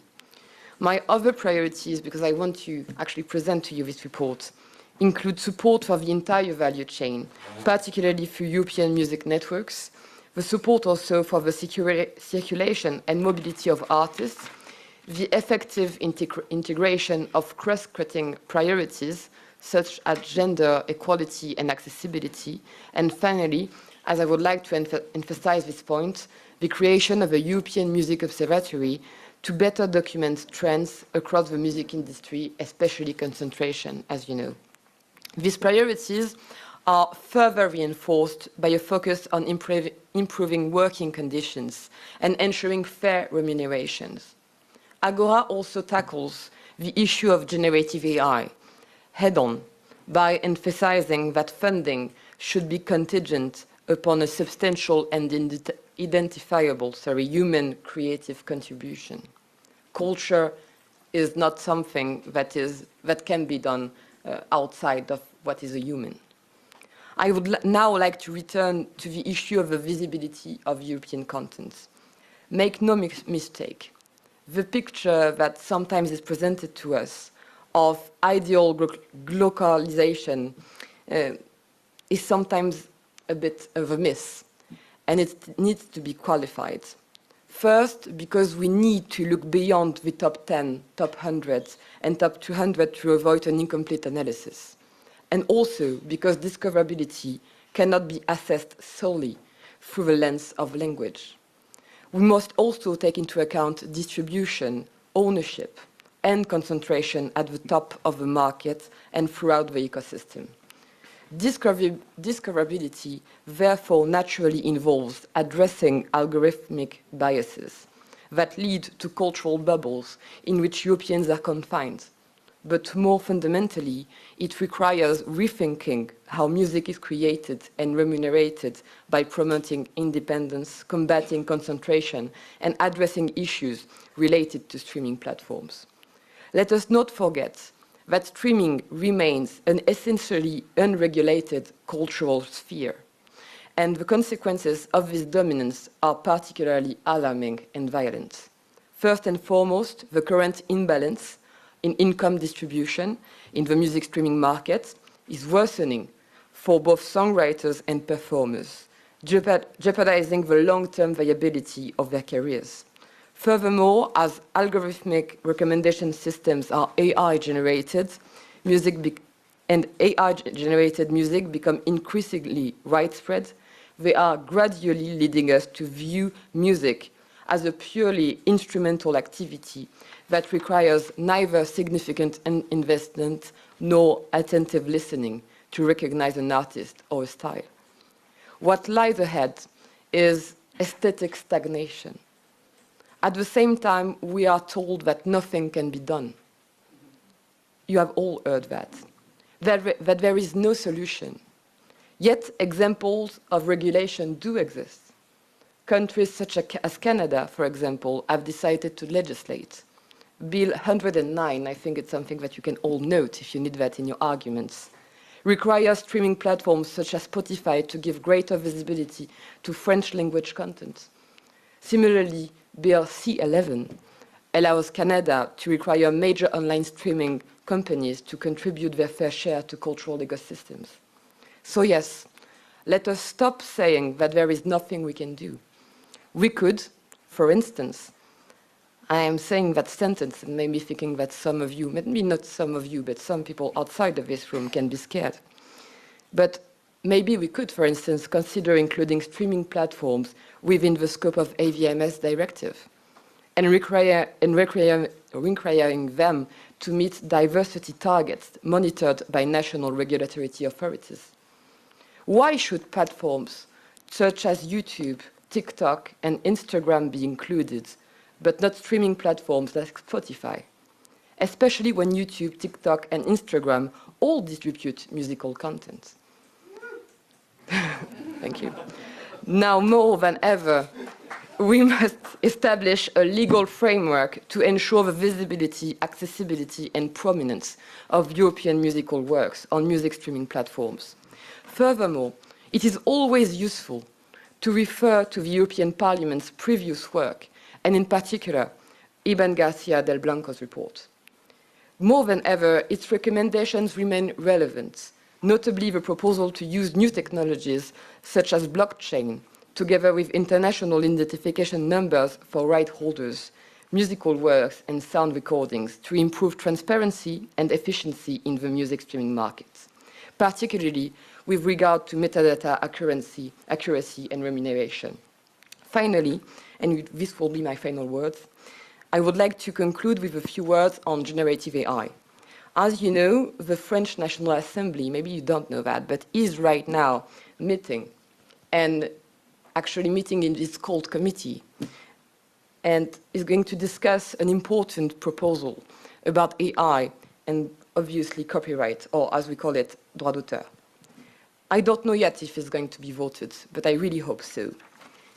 This means that the fight must continue in every member state, but also in the European Parliament.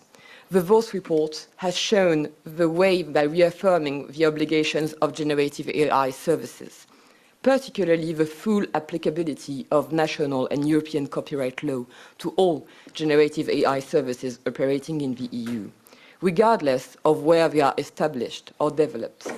It also introduced the well-known rebutable presumption of use of protected works for any generative AI model or system placed on the EU market.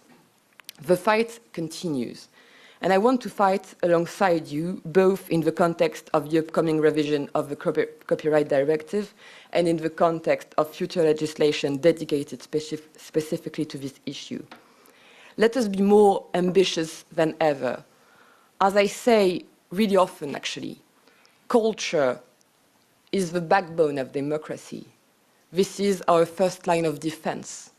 And as Europe is being attacked by both libertarians and reactionary forces, it is the moment for culture to be heard, and for music to be heard, actually, or listened to, as you chose. We need to be clear and to say that respect starts here, that we need to put limits on what big tech companies or AI services companies want to do without ever being controlled or regulated. regulation is also, I think, a big strength of what the European Union can do. So let's be strong together, because I think that we can do that. And I hope that, of course, we will continue the fight and that our wins will be numerous. Thank you all. Thank you. Thank you so much, Emma. We're so grateful for everything that you've been doing, because obviously it shows that you've been listening to what we've been talking about. I just wanted to also, as a reflection, and hopefully I know we're really hot, and I know we're going to have a break in a second, but like reflecting on what the panel was saying earlier, and how diversity is so linked to the power of the market dominance of a few players. How do you see how that can play out as? First of all, I want to thank the work that has been done by the entire sector, and I think that you spoke before about how the collective is something that is really precious for all of you. I have seen the work that has been done, especially by Live DMA and Reset, about concentration in the market and especially in the live sector. And what I have seen, obviously, is a big risk for diversity and pluralism, but also a risk for democracy. And I think, and I really believe that when we are saying that culture is not like any other market, to retake an important and famous phrase, we must say also that cultural companies, or companies that are working within the cultural industries, are also not companies like any other. And so they have to have, I think, and this is what we should work on, new rules. And also I want to say about that when we are talking about a few players, I think that in the recent years, and that's why I'm also really happy always to come to your events, because you never lost the sight of what is happening on streaming platforms. I feel like in the sector more broadly, a lot of people have given up that fight. And people are talking to me about market concentration, especially about live, for example. Feeling that the battle, especially for streaming and for the value in streaming, is lost. I believe that this is not true. And I think that especially today, and I'm saying that with 2 years of experience of working alongside you in the European Parliament, I think that even the mood inside the sector has changed. 2 years ago, I didn't hear anyone talking about regulation, for example. I mean, not as much as today. And now I think that it is everywhere. And so my wish, especially for the music industry, but it's something that actually can be broadened to culture. The key for our cultural sovereignty is our regulations. And I do believe that, like the AVMS directive is so important to cinema and creation, we must work together as, a regulatory tool that is also an equivalent, not obviously the same, because music is not the same, but a regulatory tool for the music sector that can protect performers, songwriters, artists from platforms that in itself are not doing anything wrong, but do wrong if they are given basically free action of everything. And the key to democracy is also to set limits. And I think that without obviously saying that anyone is doing something dangerous for democracy or culture, but we need to say right now that we need to put limits for Spotify. We need to put limits for Live Nation. We need to put limits for all of these actors that solely, basically, are also existing today in a place where if we let them do only what they want, well, culture can be the victim of that, basically. And on that note, thank you. Thank you so much. And now, thank you. And now we're going to take a break. Yeah. Actually, we might have to continue. Just let me check something with the technicians. Sorry. Maybe people can get a glass of water.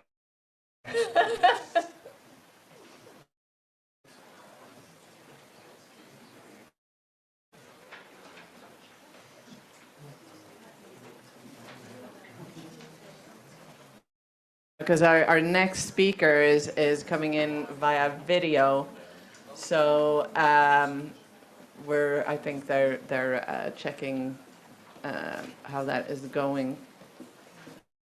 I'll just tell you, scoot out and get some water. The next guest is going to be Professor Alexandra Bensamoun, who's going to do a presentation, which is an overview on actually referring to what you were talking about, the legislative proposal by the French Senate for the presumption of use. Something that was also proposed by Axel Voss. But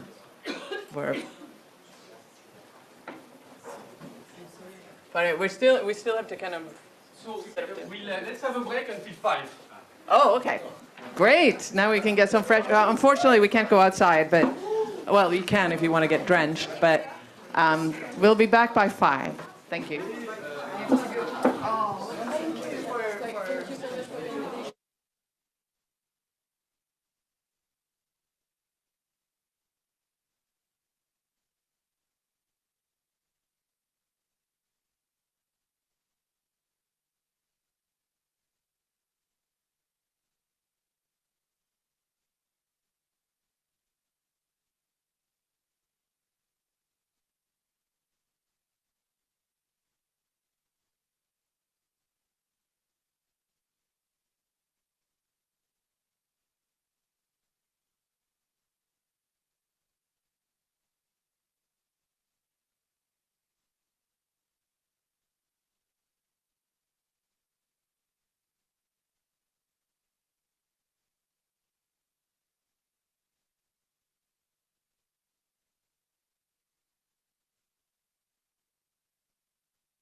Voilà, Alexandra, vous devriez m'entendre normalement sur Zoom.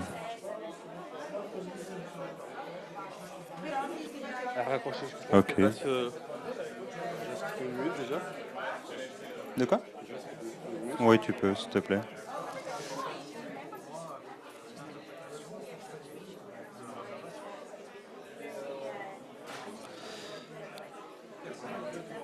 Alexandra, est-ce que vous m'entendez? Vous pouvez démuter votre micro et je vous entendrai aussi en salle.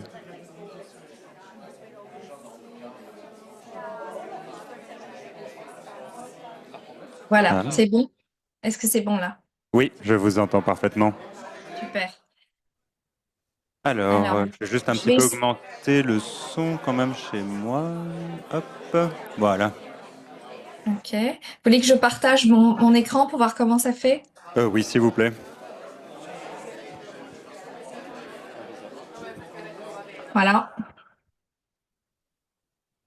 Alors, pour l'instant, j'ai rien de mon côté. Vous n'avez pas la caméra, quoi.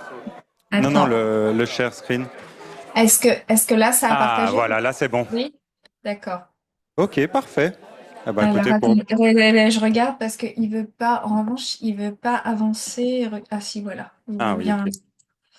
Ok, parce qu'il faut qu'il avance et qu'il recule comme il faut. Ok, super. Ok, pour moi, le test est bon. Ah. Très bien. Alexandra, excusez-moi, c'est Marc. C'est juste, à moins que vous ne le souhaitiez pas, mais l'idéal, ce serait qu'on voit votre visage avant. Oui, Si vous c'est ce pouvez que mettre votre qui va. caméra. Oui, Oui. c'est ce que je ferai. Je mettrai ma caméra avant de faire le Ah, partage. bah voilà. Parfait. Voilà, on vous voit Voilà. bien. Très Voilà, bien, juste avant de super. faire le partage d'écran, voilà, mais du coup, ça va m'obliger à faire quelques manips, hein, donc vous serez. Oui, oui, oui, il n'y a pas de souci. Merci beaucoup. D'accord, merci. Et écoutez, du coup, on va dire à tout le monde d'être dans la salle à 16h55 et puis à 17h, vraiment, voilà, on commence. D'accord. Très bien. Merci. À Super. tout à l'heure. Merci, à tout à l'heure.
Let me see, are we all set up? Are we ready to go? Yep. Okay, so I want to introduce our next, our presentation from Professor Alexandra Bensamoun, who is joining us online, as you can see there. Hi, Alexandra. Hi. Her presentation will provide an overview, as I told you earlier, of the legislative proposal by the French Senate for the introduction of presumption of use of protected content by AI providers. Really interested in hearing your presentation. Take the mic, Alexandra. So thank you so much, Madam President, distinguished members and dear colleagues. Good afternoon, everyone, and thank you for the invitation. I'm sorry not to be able to share this event with you in Brussels, but you will understand it's a very special day for France today. So I'm sharing my screen. 1 minute, please. Yeah. I think it's okay if you can tell me if it's okay. Yes, it is. Yeah, it is. Oh, thank you so much. So, as I said, the timing is very significant because as you met today, the French National Assembly's Committee on Cultural Affairs in France is examining the bill I am about to present, and the rapporteur of the bill, Deputy Morel, is leading that discussion as we speak. So a very special day. AI providers train their models, we know that, on massive volumes of protected content. They know what they use. Creators do not. So the opacity is structural, it is a model, and as Romans put it, not to exist or not to be provable amounts the same thing. It's the same thing, not to exist or not to be provable. So two fundamental rights under the European Union Charter are neutralized by this situation. Article 47, which is the effective judicial protection, and Article 17, intellectual property protection. So the EI Act's transparency template fell short, and now right holders still cannot identify whether their works were used. So a right that cannot be exercised is merely a promise, and France decided to try to keep that promise. This is precisely what led me in a report on the remuneration of cultural content used by EI system, a report to the French Ministry of Culture that I done in June 2025, to both identify the problem and propose a solution, propose a mechanism, the presumption of use. But before studying the presumption, some words about music sector. The music sector illustrates vividly why the current framework is insufficient. First, the flood. According to Deezer's data, in April 2026, 44 of daily uploads are now fully AI generated. A year earlier, the figure was 10%. And we know also that 85% of the streams generated by these AI tracks are fraudulent. So it is a direct dilution of the royalty pool affecting a composer and songwriters. Second, the topic of memorization. A Stanford and Yale study of January 2026 showed that commercial AI models can reproduce copyrighted works quasi verbatim, up to 95% of Harry Potter extracted from one model, over 70% from others' model. There is memorization, it's sure, not mere learning of patterns. Third, the jurisprudence. In November 2025, in GEMA versus OpenAI suit, the first European court ruled that an AI provider had infringed copyright through memorization of song lyrics. So the TDM exception was rejected, and GEMA proceedings against Studio concerning against Suno, concerning compositions are pending, with I think a ruling expected in the coming weeks. So litigation is forming, but it is not enough. And that's why France has chosen to complement it with legislation.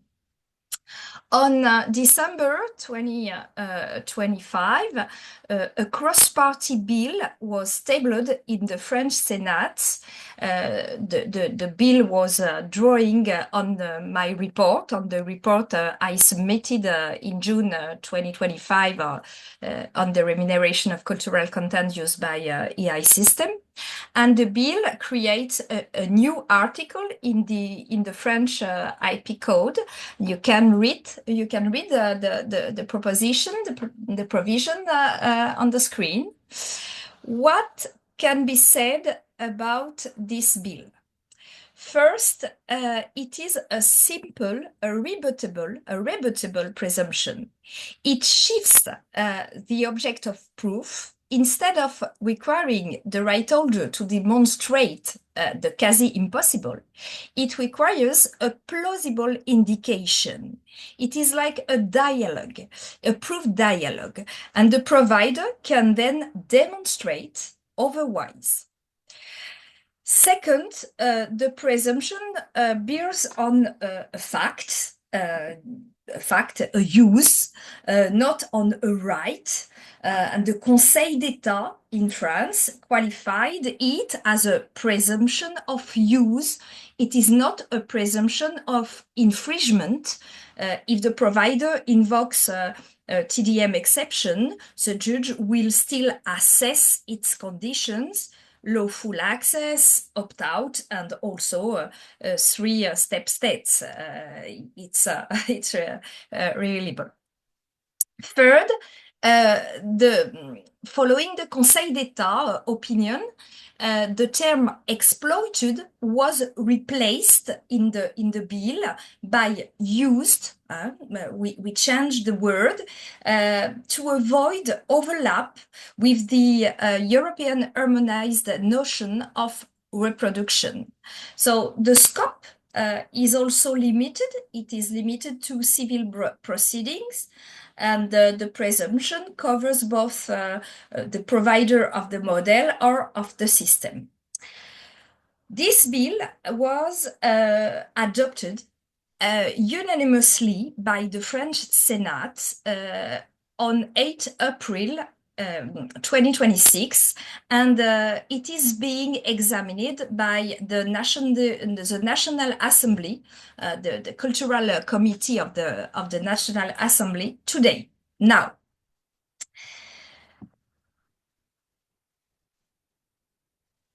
On 19 March 2026, the Conseil d'État in French, which is an administrative jurisdiction, sitting in Assemblée Générale, delivered an unequivocal opinion. The mechanism of the presumption is compatible with the Constitution, with the EU law, and with the European Convention of Human Rights. The reasoning rests on a triple EU foundation directly relevant to any member state, and we are going to see that. First, procedural autonomy permits. Since a review judgment in 1976, member states retain full competence over rules of evidence. The Court of Justice confirmed that this competence for presumption in the Sanofi Pasteur judgment. A national presumption is lawful where it is rebuttable and justified by the effectiveness of right. Second, IPRED obliges. It is Article 3.1 of the Enforcement Directive requires member states to provide the measures necessary to enforce IP rights. When existing rules are insufficient, the state is bound to act. Third, the Court of Justice commends the Grand Chamber judgment in SACD in December 2025 held that the legislature must, I quote, in any event guarantee respect for the right to effective judicial protection enshrined by Article 47 of the Charter. It is inaction and not action that would be contrary to the European law. So the opinion also confirms, the opinion of the Conseil d'État also confirms the mechanism satisfies the standard of equality of harm. It does not constitute a technical rule under the TRIS directive, and it applies regardless of where the model was trained, as long as it is marketed or its output were used in France. So the bill today faces active lobbying before the National Assembly in France, and 4 objections deserve examination. First, is it probatio diabolica, as Romeijn put it? Providers who invoke the TDM exception claim they know their data, since they must verify lawful access and respect of the opt-out. So they know their data, and yet argue they cannot document what they used. There is a tension here. It is impossible to invoke the TDM exception and to argue that you cannot document the data you use. It's not possible. There is a tension. They document their data sets under Article 53 of the AI Act, the template, the code of practice. And yes, the proof is certainly costly, but it is not impossible. And the presumption places that cost on the professional of the data rather than on the creator. Second, competitiveness.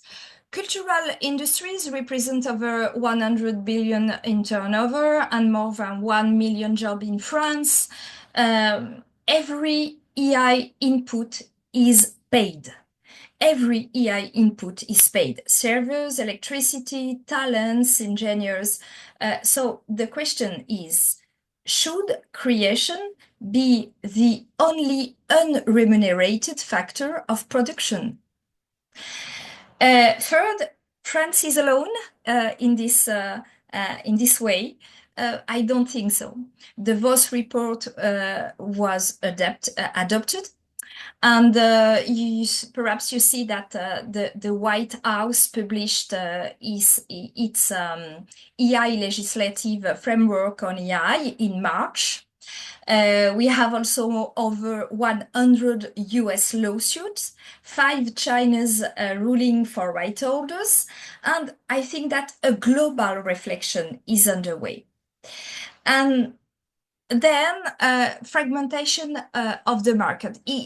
Is the presumption conduct to a fragmentation of the market? Evidence rules are not harmonized at the EU level. The bill modifies only procedural rules. The bill doesn't modify substantive copyright law, so no fragmentation. The illuminating report by Mr. Voss, adopted by a very large majority of the Parliament, has brought clarity by acknowledging the need for procedural tools to restore the effectiveness of right. This is a shared European concern. And the presumption on law also produces effect beyond the courtroom. We call this in France a prophylactic effect. You know, when a provider knows that the burden will shift, he will be more inclined to negotiate licenses. This is what happened with Article 17 of the DSM directive, remember? So the presumption creates the condition for a licensing market, a space where we know that collective licensing naturally has a role to play, of course. The Commission is evaluating the DSM directive, and it is perhaps a natural framework for discussing procedural tools. The French experience on presumption of use offers one tested approach, validated every institutional level. This is not the only possible model, but it may contribute to the broader reflection about the effectiveness of copyright.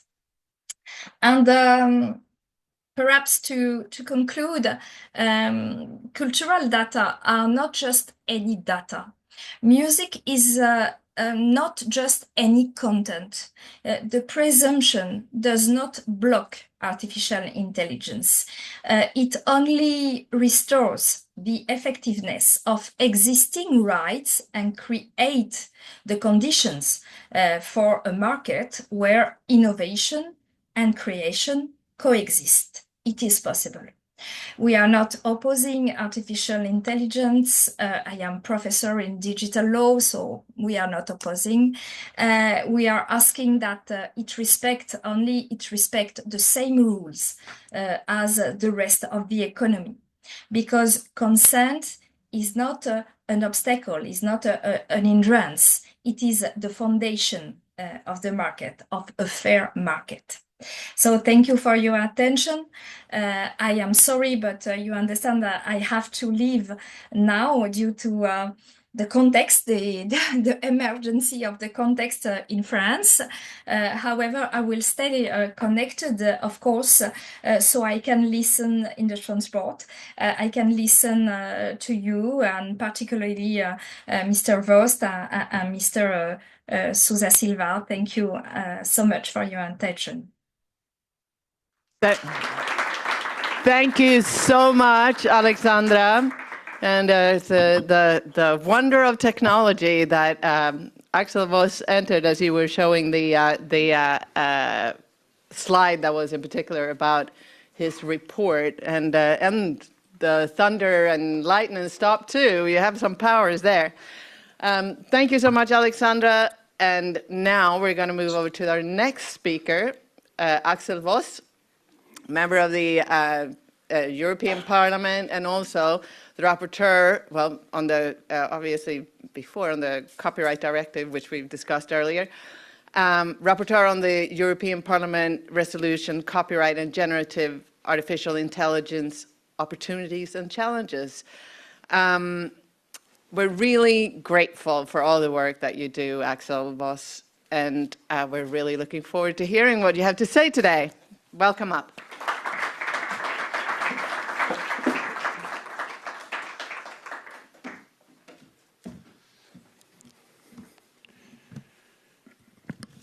Oh, I leave it like it is. So, thanks a lot for the invitation and thanks for having me here. The situation is always critical, but so far I'm still confident that we can move this into the right direction. There are, I would say, two narratives around. The first one is saying there will be no creative person any longer. Everything what might be creative in the future is AI. The second narrative, and this is where we are belonging to, is saying, oh, humans will be always creative, and that's why we should also protect this creativeness. So what I'm fearing a bit is that we ending up in a situation where there's a confrontation between the AI developers, especially European AI developers, and the creative industry. If this is happening, I still would say we would not have probably the majorities in continuing with the copyright. This is a kind of a gut feeling. I do not know exactly, but if the European developers are starting to think about to leave the continent because it's a hurdle, because of copyright, because of data protection or whatever, and then they can't be competitive any longer in the future, then I would say the initial reaction of a politician might be, if they are not too deep into the subjects, but all of them have heard something about AI.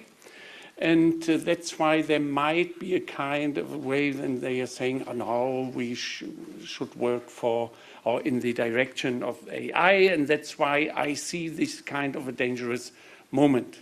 That's why we started this initiative report to balance the situation between the creative sector and the AI industry, because otherwise I have really the fear that if this is confrontating the confrontational situation, then there is a tendency in saying, no, AI is so important, we need to have this still in place and reducing then other subjects. So that's why we should be open for changes in a way. And what we have done in 2019 is that we have shifted responsibility for the first time to the platforms.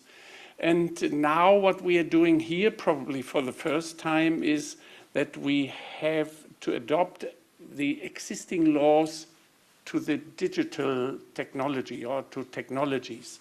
It's not the other way around any longer that we are saying the digital laws has to follow the existing laws. This in this subject, I would say, is not possible any longer. We have now a technology where we need to adapt what is existing.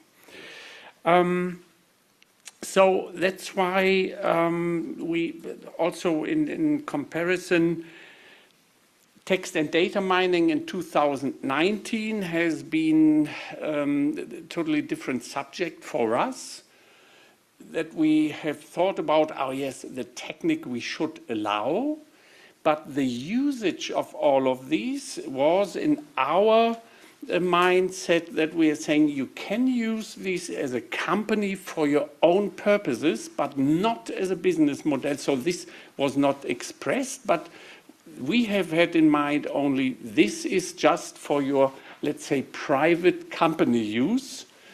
And what we are seeing now, they are using this argument in having or building up a business a competitive business model to the existing copyright protected works. So this is the shift of thinking all of a sudden, but unfortunately in this heat of the negotiations of the AI Act in the night, I haven't had majorities to stop all these. Again, also comparison to 2019, we have had in the focused on social media where users are uploading content, and here we have a situation where companies are collecting content for business model. So this is also different. So that but this is a kind of a wishful thinking, but that we are not discussing copyright again all 7 or 6 years. Probably we should come to a kind of a general copyright protection regulation compared to the data protection regulation.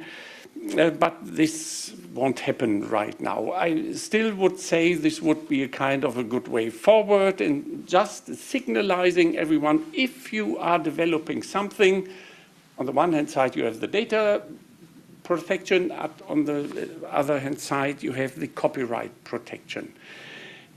Everything is there already, but it doesn't, or it seems so that they are forgetting in the heat of innovating new models of technology and so on, that they are forgetting these, but this is where we have to remind them this is also a fundamental right, what is protected, and you need to respect.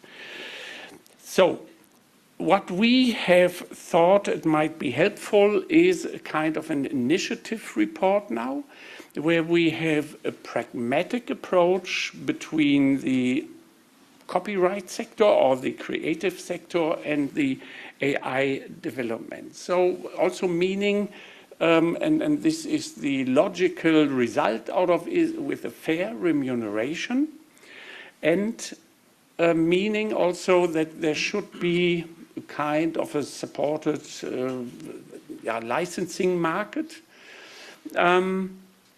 But here also then the idea to make them not complain to leave the continent, so the European AI developers, that we are thinking also about how we can simplify licensing.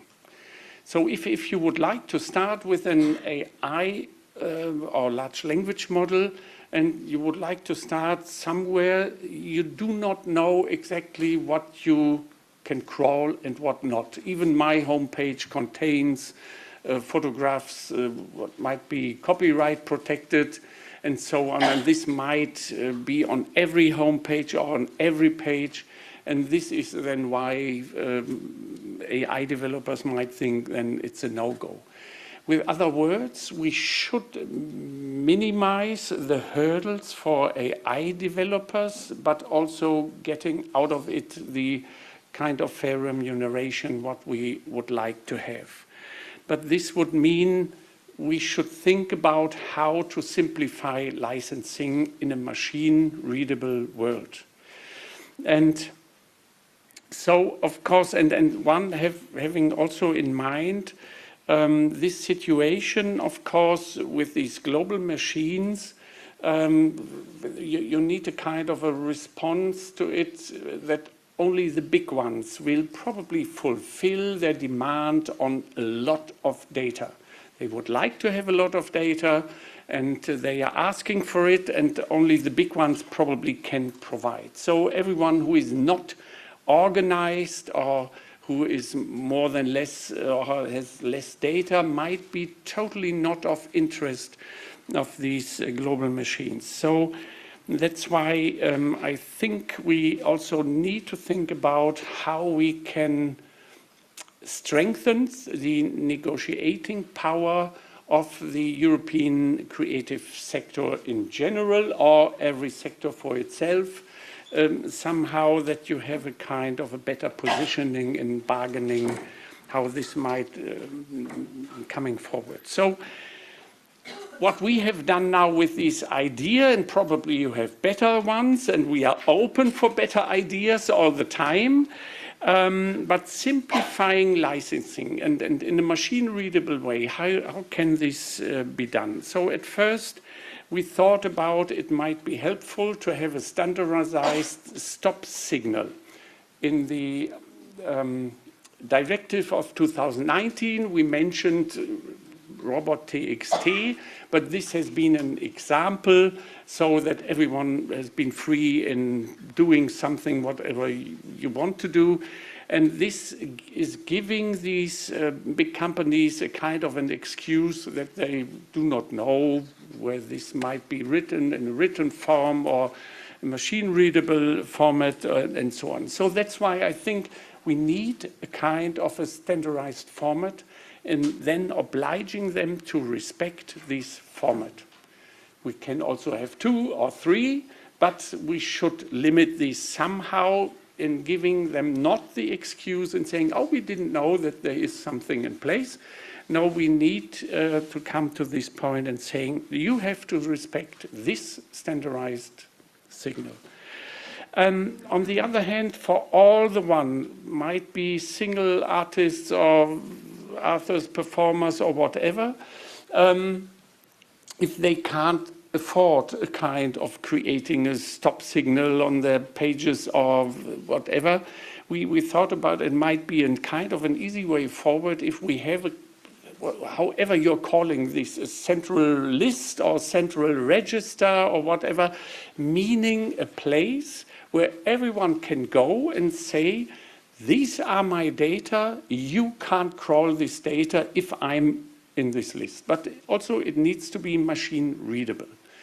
And this is the idea. I know this scares you somehow with this register, but this is more in this sense that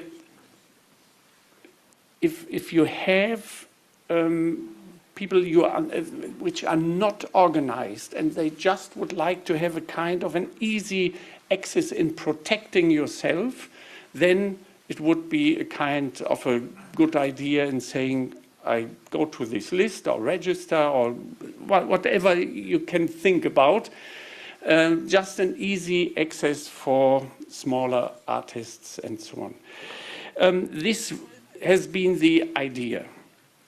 Then we are coming to the second step, enforcing these rights, so meaning transparency. What we have done in the AI Act is saying, oh yes, you should have a kind of a sufficiently detailed summary. Nobody knows what it is, especially the, let's say, AI office or the experts around with the code of practice. They created this code of practice. They have been refusing in a way in trying to find a kind of a practical way how to match this system. And that's why nobody knows really how to proceed. So what we have thinking also in this regard is how can we make these visible?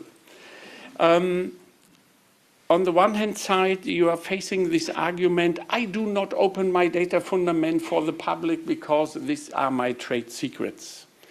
Then we can think about a kind of a matching system so that everyone can watermark his works and you have a kind of a matching system if they are opening these for such a search engine and matching then these watermarking situation.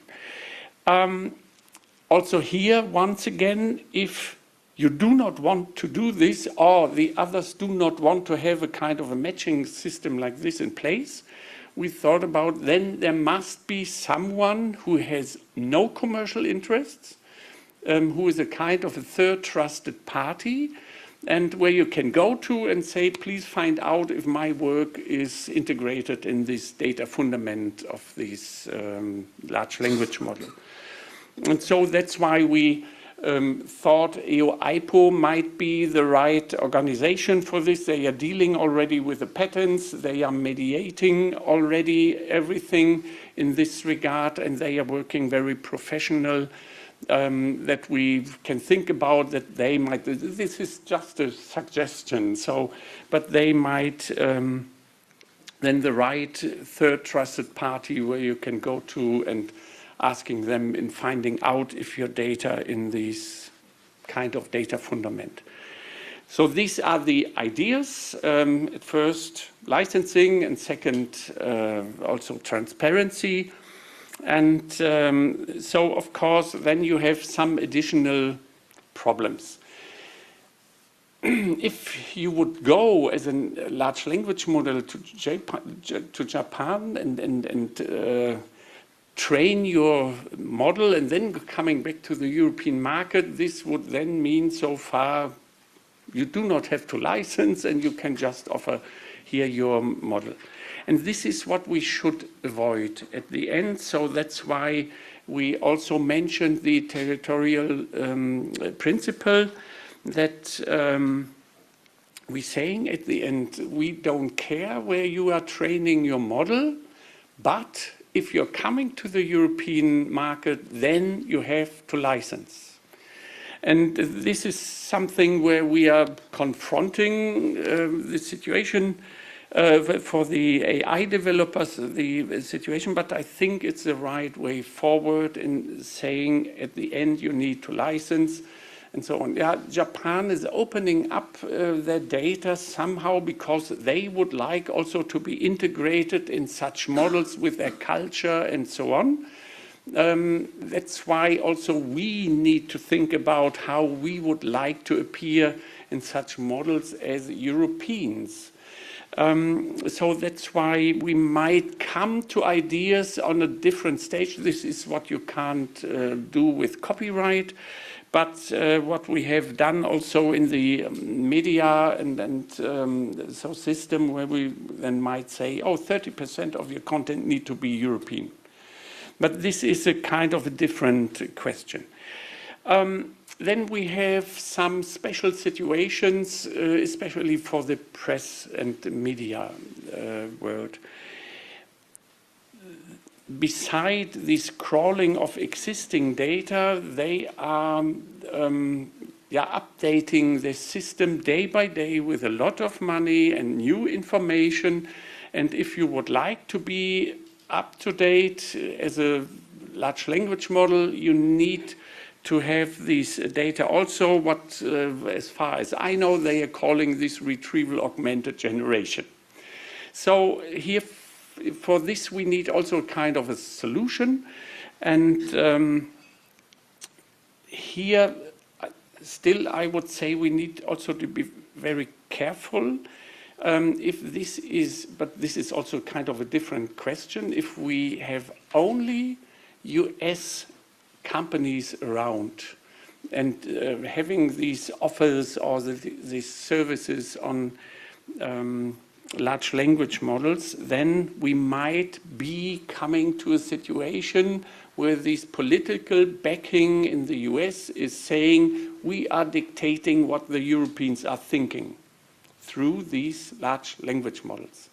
Because then free flow of data might not happen anywhere. And that's why we thought media and press and so on is a kind of an important point for democracies. And this is what we can do with copyright, a bit moving to this direction where we are saying we need to secure also this system. There has been also around this idea of levies, of lump sum situation, where initially also I thought about this, where I thought, yeah, the infringement of copyright is taking place from beginning at the end of 22. And so what is happening from 22 till we have this kind of legal fundament in place? So, of course, we can leave this to licensing negotiations. Politically, I would say, why we are giving this added value out of Europe because it's not in Europe. And what can we do to have this added value also in financial dimensions not having in Europe still? That's why I thought a kind of a lump sum would be quite good, but this is contradicting, of course, then with licensing. So that's why we gave up this idea a bit. If you have better ideas, please let me know how we can solve this problem. And yeah, at the end, what I would recommend to the whole creative industry or sector, please prepare yourself a bit more to this digital world, that you coming more and organizing yourself in what way ever. But in this regard, if you are able to provide a lot of data, you are in a better position. If you're still small, you might not be interested. This might also happen with all these media and press publishers. They are only interested probably in the big 5 of each member state, but not the regional press publisher any longer, because they do not want to have 150 times the same information. So that's why you need to organize yourself a bit better and prepare yourself to have a better bargaining power, better negotiation fundament, to confront them and saying, if you want my data, we have a lot of them, then you have to pay this or that. This is something where the European market is not really good prepared, because we are fragmented. We're not even alone in member states, also in sectors. And here I would say it would be better if you can somehow organize yourself. This would be a kind of a good starting point, what I would recommend to survive this digital world better, because the logic of the digitalization is more centralization. So this is where I would say would be a kind of a good way forward. And I think I mentioned now all these small little details, and hope it was somehow understandable where we are coming from, and to save the copyright sector, or to save copyright without confrontation with the AI developers, because I still see that there won't be. So far we have a wonderful majority to balance these, but how can I say these? There are a lot of colleagues around who haven't even heard of copyright, probably, but they have heard of AI. And from a kind of an initial reaction, if they have to decide between copyright or AI, they will tend to AI. So that's why, because it's important, it's a kind of a technology achievement, even in this direction. It's going further and further and further, and will affect every little detail of our day-by-day lives. So that's why I wouldn't dare to confront this too much, because there might be a lot of people around and saying, oh no, we need AI, it's so important for the development. So far we have a wonderful chance in balancing these, and I would recommend to go this way and saying we are embracing AI, and we have a kind of a situation where they can use it somehow, also my works, but also we get something out of it, but not, or being more kind of partner in a way. I know this is not realistic right now, but we should be open-minded in facing the changing world here in this direction, because everyone is using AI in our day-by-day life. So and this is what we do not want, is that European AI developers at the end say, I can't be competitive in Europe just because of copyright or data protection. This is what we should avoid. We should going hand in hand together to the future and get the best out of it. So this would be the vision I would have. I know it's a long way. Probably we need to wait what the Commission is proposing, and then we need to discuss very deeply in which direction we are going. But I hope so far the initiative report is a kind of a good fundament, giving you some ideas of, let's say, simplification or transparency, how we might move forward. Technical or technological solutions might be probably play a bigger role. But so far we haven't been courageous enough in mentioning these, because so if we are now talking about a typical situation in technology issues, next year it will be already a kind of a different system. And that's why we need here to be careful a bit. But I hope this gives you some inspiration for thinking about how we can meet the future. Thanks. Stick around for 1 second, because and I also want to say we definitely have ideas on how licensing would work. We already there are already CMOs that are doing pilot schemes on how to do that. Okay. So we should definitely discuss that. What I wanted, before you step off the stage, because you mentioned a lot about competitiveness, and one of the things that was discussed earlier was ethical AI companies, because what we find is that there's a lot of creators that want to use AI, but they're confused. They want to use ethical AI, and they don't know where to go. There are a handful of ethical AI companies that are actually, like, for example, Ed Newton Rex has a site where he has kind of validated the ones that are licensed and are ethical when it comes to creators. But those companies, obviously, how can they compete if you have a store that is like selling stolen goods next door?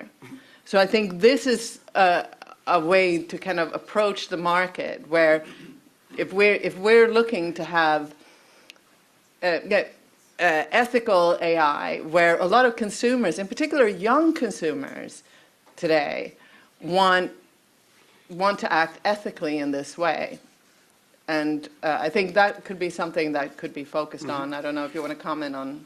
Yes, what I would say, the European AI developers, they have a kind of a certain feeling in saying we need to be fair and it needs to be fair remunerated and so on. But then what we should have also, or what we should see or have in mind also, then we shouldn't make their life complicated. So if they would like to crawl a lot of data, we should give them the possibility. And not making a hurdle out of it. But the mindset, I would say, and I hope also the others will come to this point, the mindset is there, they have to pay money. And this is, I would say, if you're talking about ethical AI, European companies are aware of these, they are ready to go, but we shouldn't complicate their lives. Sounds like a good, we're ready to do so. Thank you so much. I'm sorry for this. No worries.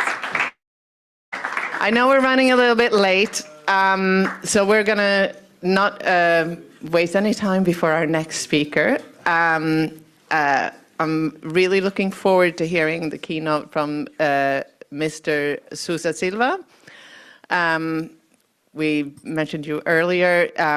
We're particularly grateful to have you here, since you are the rapporteur of the upcoming report on, by the Culture and Education Committee on the cultural and creative sectors in the age of AI.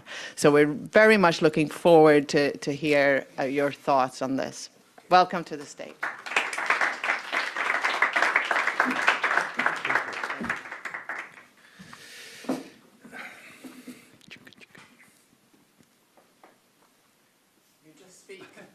Yeah. You know, due to the fact that I'm a engineer, I used to touch in everything. Okay, good afternoon for everyone. Pleasure for me to be here. Okay, a lot of faces that I already met before.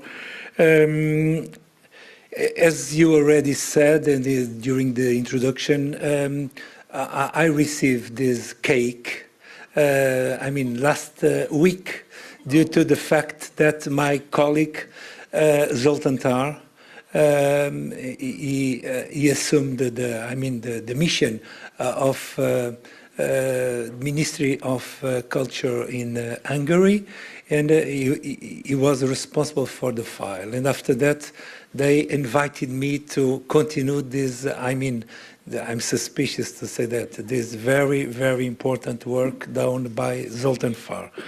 Having said that, I think I will start with the two true stories. First of all, is linked with myself, with my background. In 1991, I was in the Lisbon University, Technical University, doing my master in the IT and comms and communications.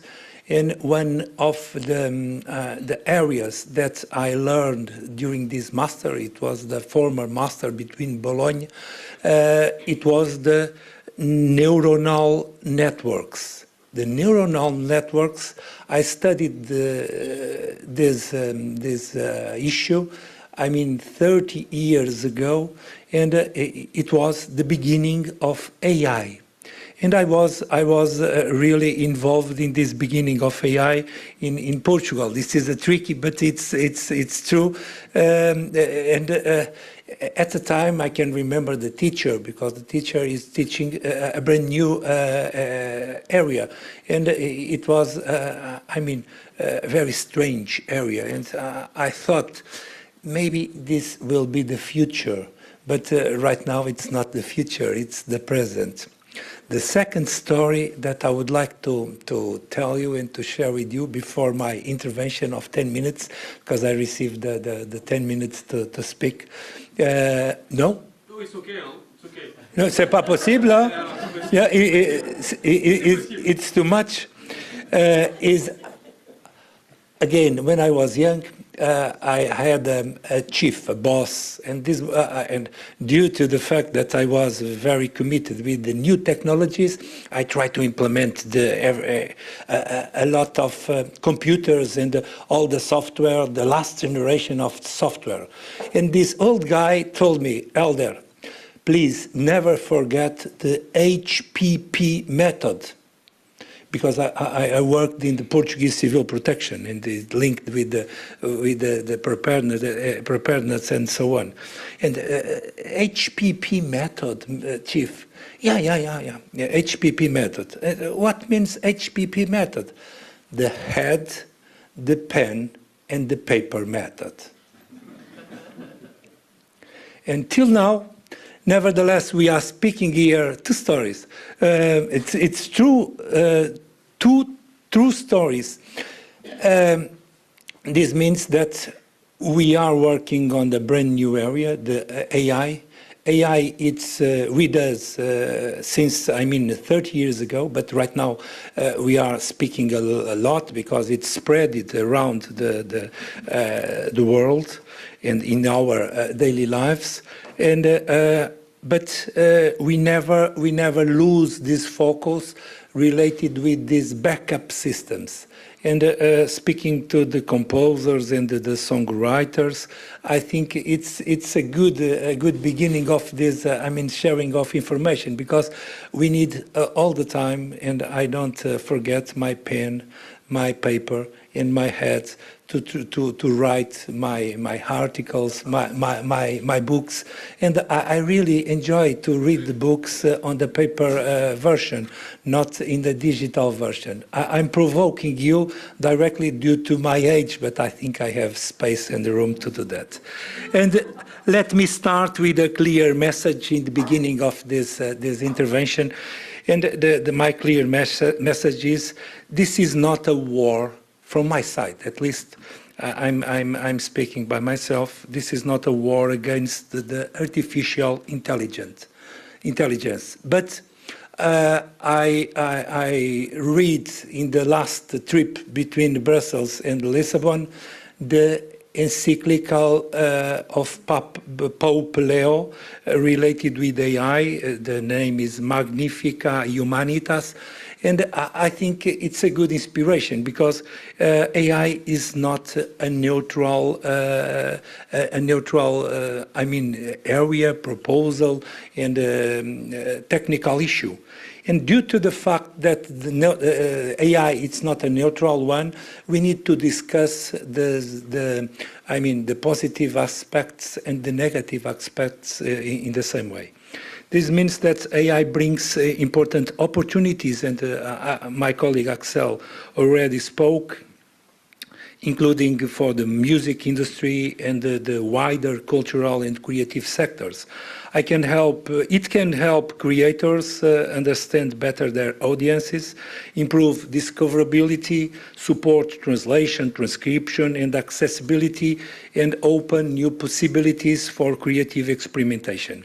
It can also help detect fraudulent behavior, and it is a key issue, by identifying suspicious listening patterns, unusual account activity, or artificial traffic designed to manipulate visibility or revenue distribution on digital platforms.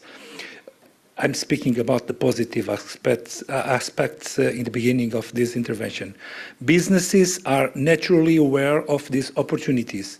In some figures, because I'm also a member of the budget committee and it is necessary to link with some figures, in 2025, 19.4% of enterprises across all sectors were already using at least one AI technology.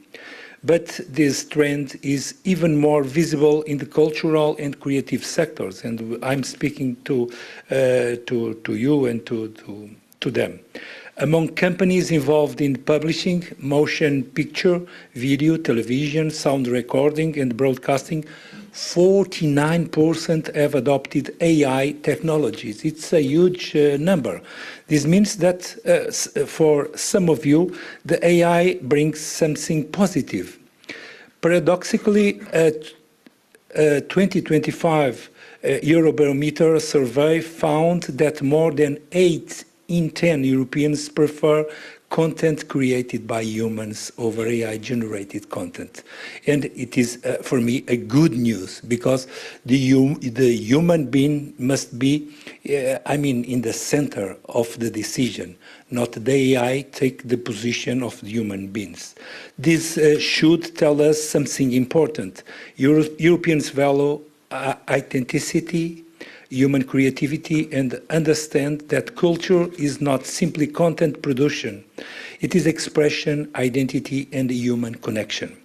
And that's why we need to be intellectually honest. Innovation brings responsibility, and AI raises serious legal, economic, and cultural challenges. My colleague Axel Voss has already highlighted some of the most important copyright issues raised by AI, and rightly so, because these questions are fundamental, because the report he leads and which Parliament adopted helped it to put these issues firmly on the agenda. But the impact of AI goes well beyond copyright, in my humble opinion. In the cultural and creative sectors, AI is already reshaping the visibility, the remuneration, competition, and trust. And you spoke about trust. Generative AI systems rely heavily on the cultural and creative works as a foundational input. And still, creators don't know how their works are used and are not fairly remunerated when others generate values from it. This creates a structural imbalance that cannot be ignored. And I'm really committed with this point, and I cannot ignore in my final proposal of my report, because AI certainly brings new tools and new opportunities, but the problem is the but. But there are also legitimate concerns, especially when it comes to jobs. Entry-level roles are often where creative careers begin, where skills are developed and where future talent is built. If those opportunities disappear, we do not only lose jobs, we lose expertise, we lose creativity, we lose also the next generation of creators, and it is a key issue. This is not an economic issue, it is also, and especially, a cultural issue, because AI is not just changing how content is created, it is influencing what people see, hear, and discover. Recommendation systems shape visibility. They influence what becomes economically viable, which voices are amplified, and which forms of culture reach audiences.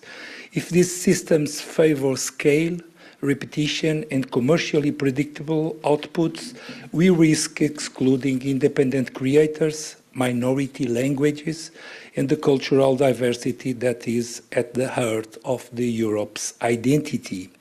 And I'm suspicious to say that because in the different contexts I used to say that the culture is the backbone of Europe. You cannot forget this, and we need to fight for. This is the main reason, because this, between commas, this fight between AI and culture, because I'm really linked with the Cult Committee. Okay, we need to do that in a very balanced way, but it's necessary to do. This problem is even more noticeable in the music industry, and I'm speaking directly again to you. Music streaming has already transformed how music is discovered, distributed, and monetized. And AI is not accelerating that shift. AI can overflow platforms with synthetic content, can distort revenue distribution, and can deepen existing imbalances between creators, platform, and technology developers. At the same time, it raises a broader question of trust. Again, trust. When voices, performances, and artistic styles can be replicated with increasing realism, authenticity becomes harder to recognize. And when authenticity becomes uncertain, trust in cultural and media content becomes harder to preserve. This is precisely why these sectors require serious political attention, which brings us to regulation. Axel, our task, regulation, it's so bad. The European Union already has important legislative instruments, for example, the AI Act, the Copyright Directive, the DSA, and so on. But we must be honest, this framework has clear limitations, and especially in this topic. First, these instruments were not designed to address the specific dynamics of the cultural and creative sectors. Second, the current framework is fragmented with overlapping responsibilities, uneven enforcement, and insufficient coherence. This creates uncertainty for creators, businesses, and policymakers.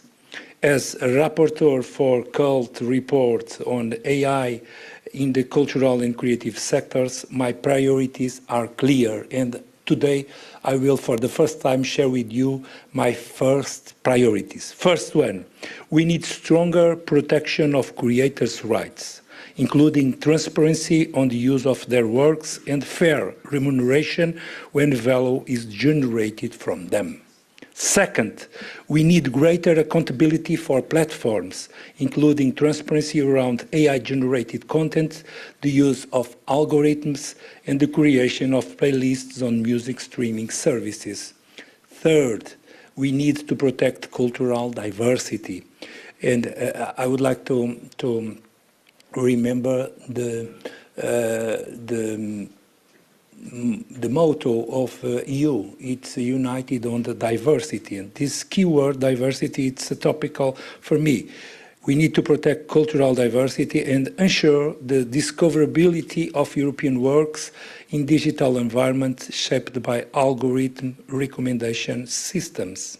Fourth, we need to address market distortions in digital cultural ecosystems, fraudulent manipulation, and unauthorized digital replication. Fifth, the last one, we need to ensure that EU funding supports a human-centric approach to cultural and creative productions. I have no doubts if I try to ensure these 5 priorities, I will be very glad in my European Parliament work. And above all, we need a strong, coherent European strategy for the cultural and creative sectors, because this matters not only for cultural and creative sectors, but also for broader European Union objectives. Why AI shapes the production, distribution, and visibility of cultural content has direct implications for the fair functioning of the single market, and single market it's one flagship of EU. As visibility, audiences and revenues are increasingly shaped by digital technologies, cultural organizations and SMEs must have a genuine opportunity to innovate, compete and reach audiences across Europe, ensuring that AI systems support rather than undermine Europe's cultural and creative sectors is therefore not only a cultural objective, it is also an economic and strategic one. Thank you so much for your patience, and I'm very glad to be here. And last but not the least, I would like to thank you. Thank you for your joint letter that you sent to me and to us, because I took a flashing look, but myself and my assistant Sophia, she is here also. We read your proposals, and in some of our objectives for this file, we will include a huge number of them. Thank you so much. Fantastic. Thank you so much, Mr. Hélder and Sousa. I'm sorry to share these personal stories, but No, we like personal stories. So, thank you so much. That's very encouraging. And now we're just going to wrap up with a personal story. Matter of fact, let me welcome onto the stage my colleague, fellow songwriter Aafke Romeijn, who's also a board member of ECSA. It's going to share that. Thank you. Wrap up speech. I'm going to wrap things up, and I'm going to do it according to plan. Of course, first I want to say thank you for sticking around. I'm so glad you're all still here. We all long for a drink. I know that I do. So I hope you can manage to bear with me for a few more minutes. And of course, I want to I like to thank Mr. Voss and Mr. Sousa Silva for their speeches. They're very inspiring, and it's really nice to feel like we're backed by people in the European Parliament. It's really very encouraging. Thank you. My name is Aafke Romeijn. I'm a Dutch songwriter and a member of the boards of both ECSA and BAM, which is the largest advocacy organization in the Netherlands for creators of pop music. And about a year ago, I woke up in the morning and I looked on my phone, because it's always the first thing I look at in the morning, and I saw that I had a few strange messages from friends and fans. I hate to talk about fans because it feels like I'm bragging, but people who listen to my music and try to connect every now and then. So, and all these messages were read roughly the same. They said, "Hey Aafke, congratulations on the release of your new single this morning. We always love it when you release new music, but we're a bit worried because it sounds really weird. So are you okay?" And I was a bit surprised. I wasn't surprised people thought my music was weird because I have that all the time, so that's nothing new. But I didn't release a single that morning, at least not as far as I was aware. So yeah, I went to my Spotify artist profile, and lo and behold, there it was, a brand new single by Aafke Romeijn. So for a minute, I thought that I had somehow recorded and released a song while I was asleep. I had no idea what was happening. But then I started listening, and I realized, no, that could not have been me, because not even a sleepwalking version of myself, because it sounded like a crazy up-tempo polka song with the weirdest Dutch lyrics ever. If you are part of a small language territory, then you know that AI is actually pretty crappy when it tries to sort of do something in your own language. This song was about me buying a horse at a flea market. And I am many things, but I'm certainly not a horse girl. So I had no idea what happened. And as far as I knew, the only people who could actually release something via my Spotify artist profile were myself, my management, and my record label. So I called my record label and I asked them quite frantically what the hell they had been doing to my artist profile. And they also had no idea. They listened to the song and they said, oh, this is AI. And I was like, of course it's AI, because what else sounds so crappy? And what scared me was not the low quality of the AI, because it's going to get better. That's just something we have to come to terms with. But it was the fact that someone was able to impersonate me as an artist and get onto my profile and release something really weird. And the fact that all of the people who are following me via my profiles, because this was not just on Spotify, it was also released on other streaming platforms and YouTube with a lyric video, which was totally crazy. So the only way to solve this is actually to contact Spotify and ask them to remove the song. So I did that, and they did it within 24 hours, which quite surprised me, because that's still quite quickly. But still, within those 24 hours, I had just released a new album. So my monthly listener rates had gone up way, way, way more than usual. So lots of people who had started following me because of my music heard this crazy brain rot polka version of something that should be me. And that is quite terrifying. So that's, in a nutshell, what we've addressed today as well. AI is everywhere. It's in every crevice of our artistic identity, and it threatens not just our income or status as artists, but also our sense of self and our identity. And of course, AI's impact on authors' rights remains the most urgent issue to address in places like these. As said by Helienne earlier, the damage has already been done, because unlicensed AI services have scraped and ingested all of our songs already, and before we've even had the time to say opt out. So those words came a bit too late for us, I'm afraid. And as stated in the report of Mr. Voss, we must find a solution to ensure that generative AI respects the fundamental principles of consent and transparency and fair remuneration. And transparency is an essential pillar for both consent and remuneration, as well as the basis on which we can build a functioning licensing market eventually. Because we as listeners, because I'm a listener as well, I want to know what I'm listening to, who or what I'm listening to. And I also want artists to get a fair share of the, I don't know how many euros I pay to Spotify every month. And that's what we need transparency for.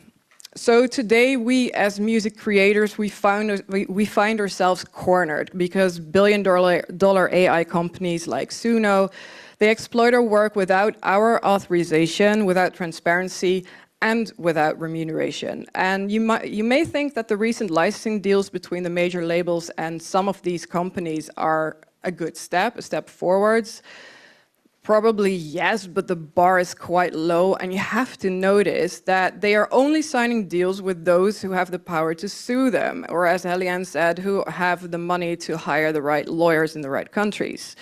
So they're leaving individual music authors in the dark about the details of their contracts. And in this context, it's more than important that we ensure that licensing can benefit all of the music creators and not just the largest players on the market. So, as we've heard today, and as I've experienced firsthand, the effects of AI go well beyond just the copyright debates. They're touching every aspect of our profession and our being. And the massive proliferation of AI-generated music on music streaming platforms is already reducing royalty payments to real creators by diluting the finite revenue pool generated by streaming. So each cent that goes to an AI-generated song, even if it sounds less crappy than the one on my profile, is still taking money away from real songwriters and performers and other rights holders.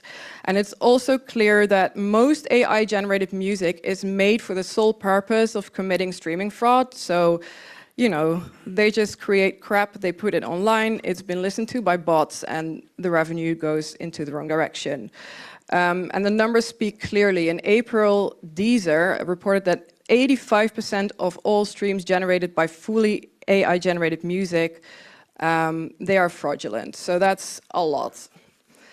When AI music was released via my own artist page, I quickly discovered that loads of other Dutch artists had had the same issue at the same moment, so they had clearly been targeting a certain gene pool, so to speak.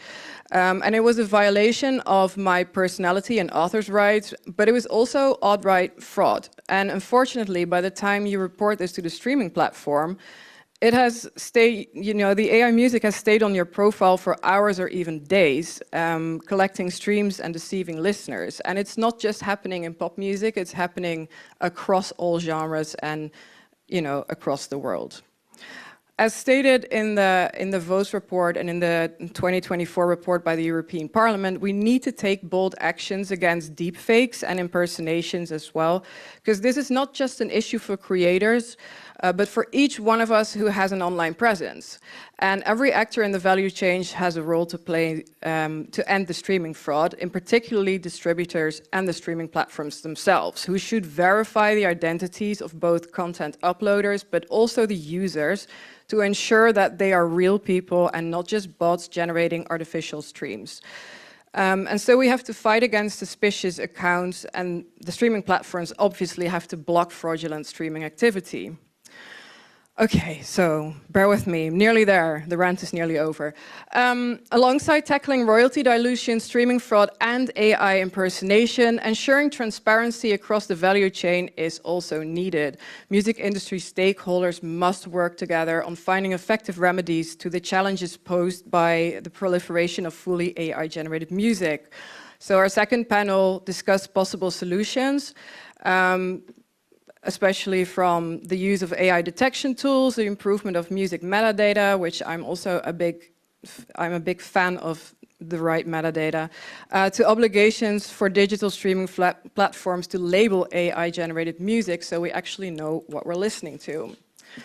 And lastly, as we've heard in the presentation of Mr. Clarke, the digital streaming platforms being flooded with synthetic content risks making it harder for authentic human created music to actually be discovered by real people. And the findings of the European Commission study on discoverability are powerful and point to the need to take action, from promoting transparency of recommendation systems to ensuring the prominence of European works and the authenticity of content in the era of generative AI. And Mr. Sousa Silva's upcoming report on AI in the cultural and creative sectors can play a very important role in calling onto the European Commission to put forward bold measures on these fronts. So we're really happy to see that coming. So thank you once again for your attention. You've done really, really well. I'm proud of all of you. And I would like to thank very much again on behalf of all of ECSA, all the panelists and the speakers, the ones that were here, the ones at home. You've all contributed to a very, very insightful afternoon, I think. And our sincere thank you in particular to Executive Vice President Henna Virkkunen for her opening keynote, and to Emma Rafowicz, Axel Voss, and Hélder, Sousa, Silva for being here and adding their input. So thank you very much for joining us. And one last piece of advice that I want to send you home with to ponder is, if one day you wake up and you hear something that one of your favorite artists has put online and it sounds a bit weird, just send them a message. Don't feel ashamed, just do it, because it might actually not be them at all. Thank you.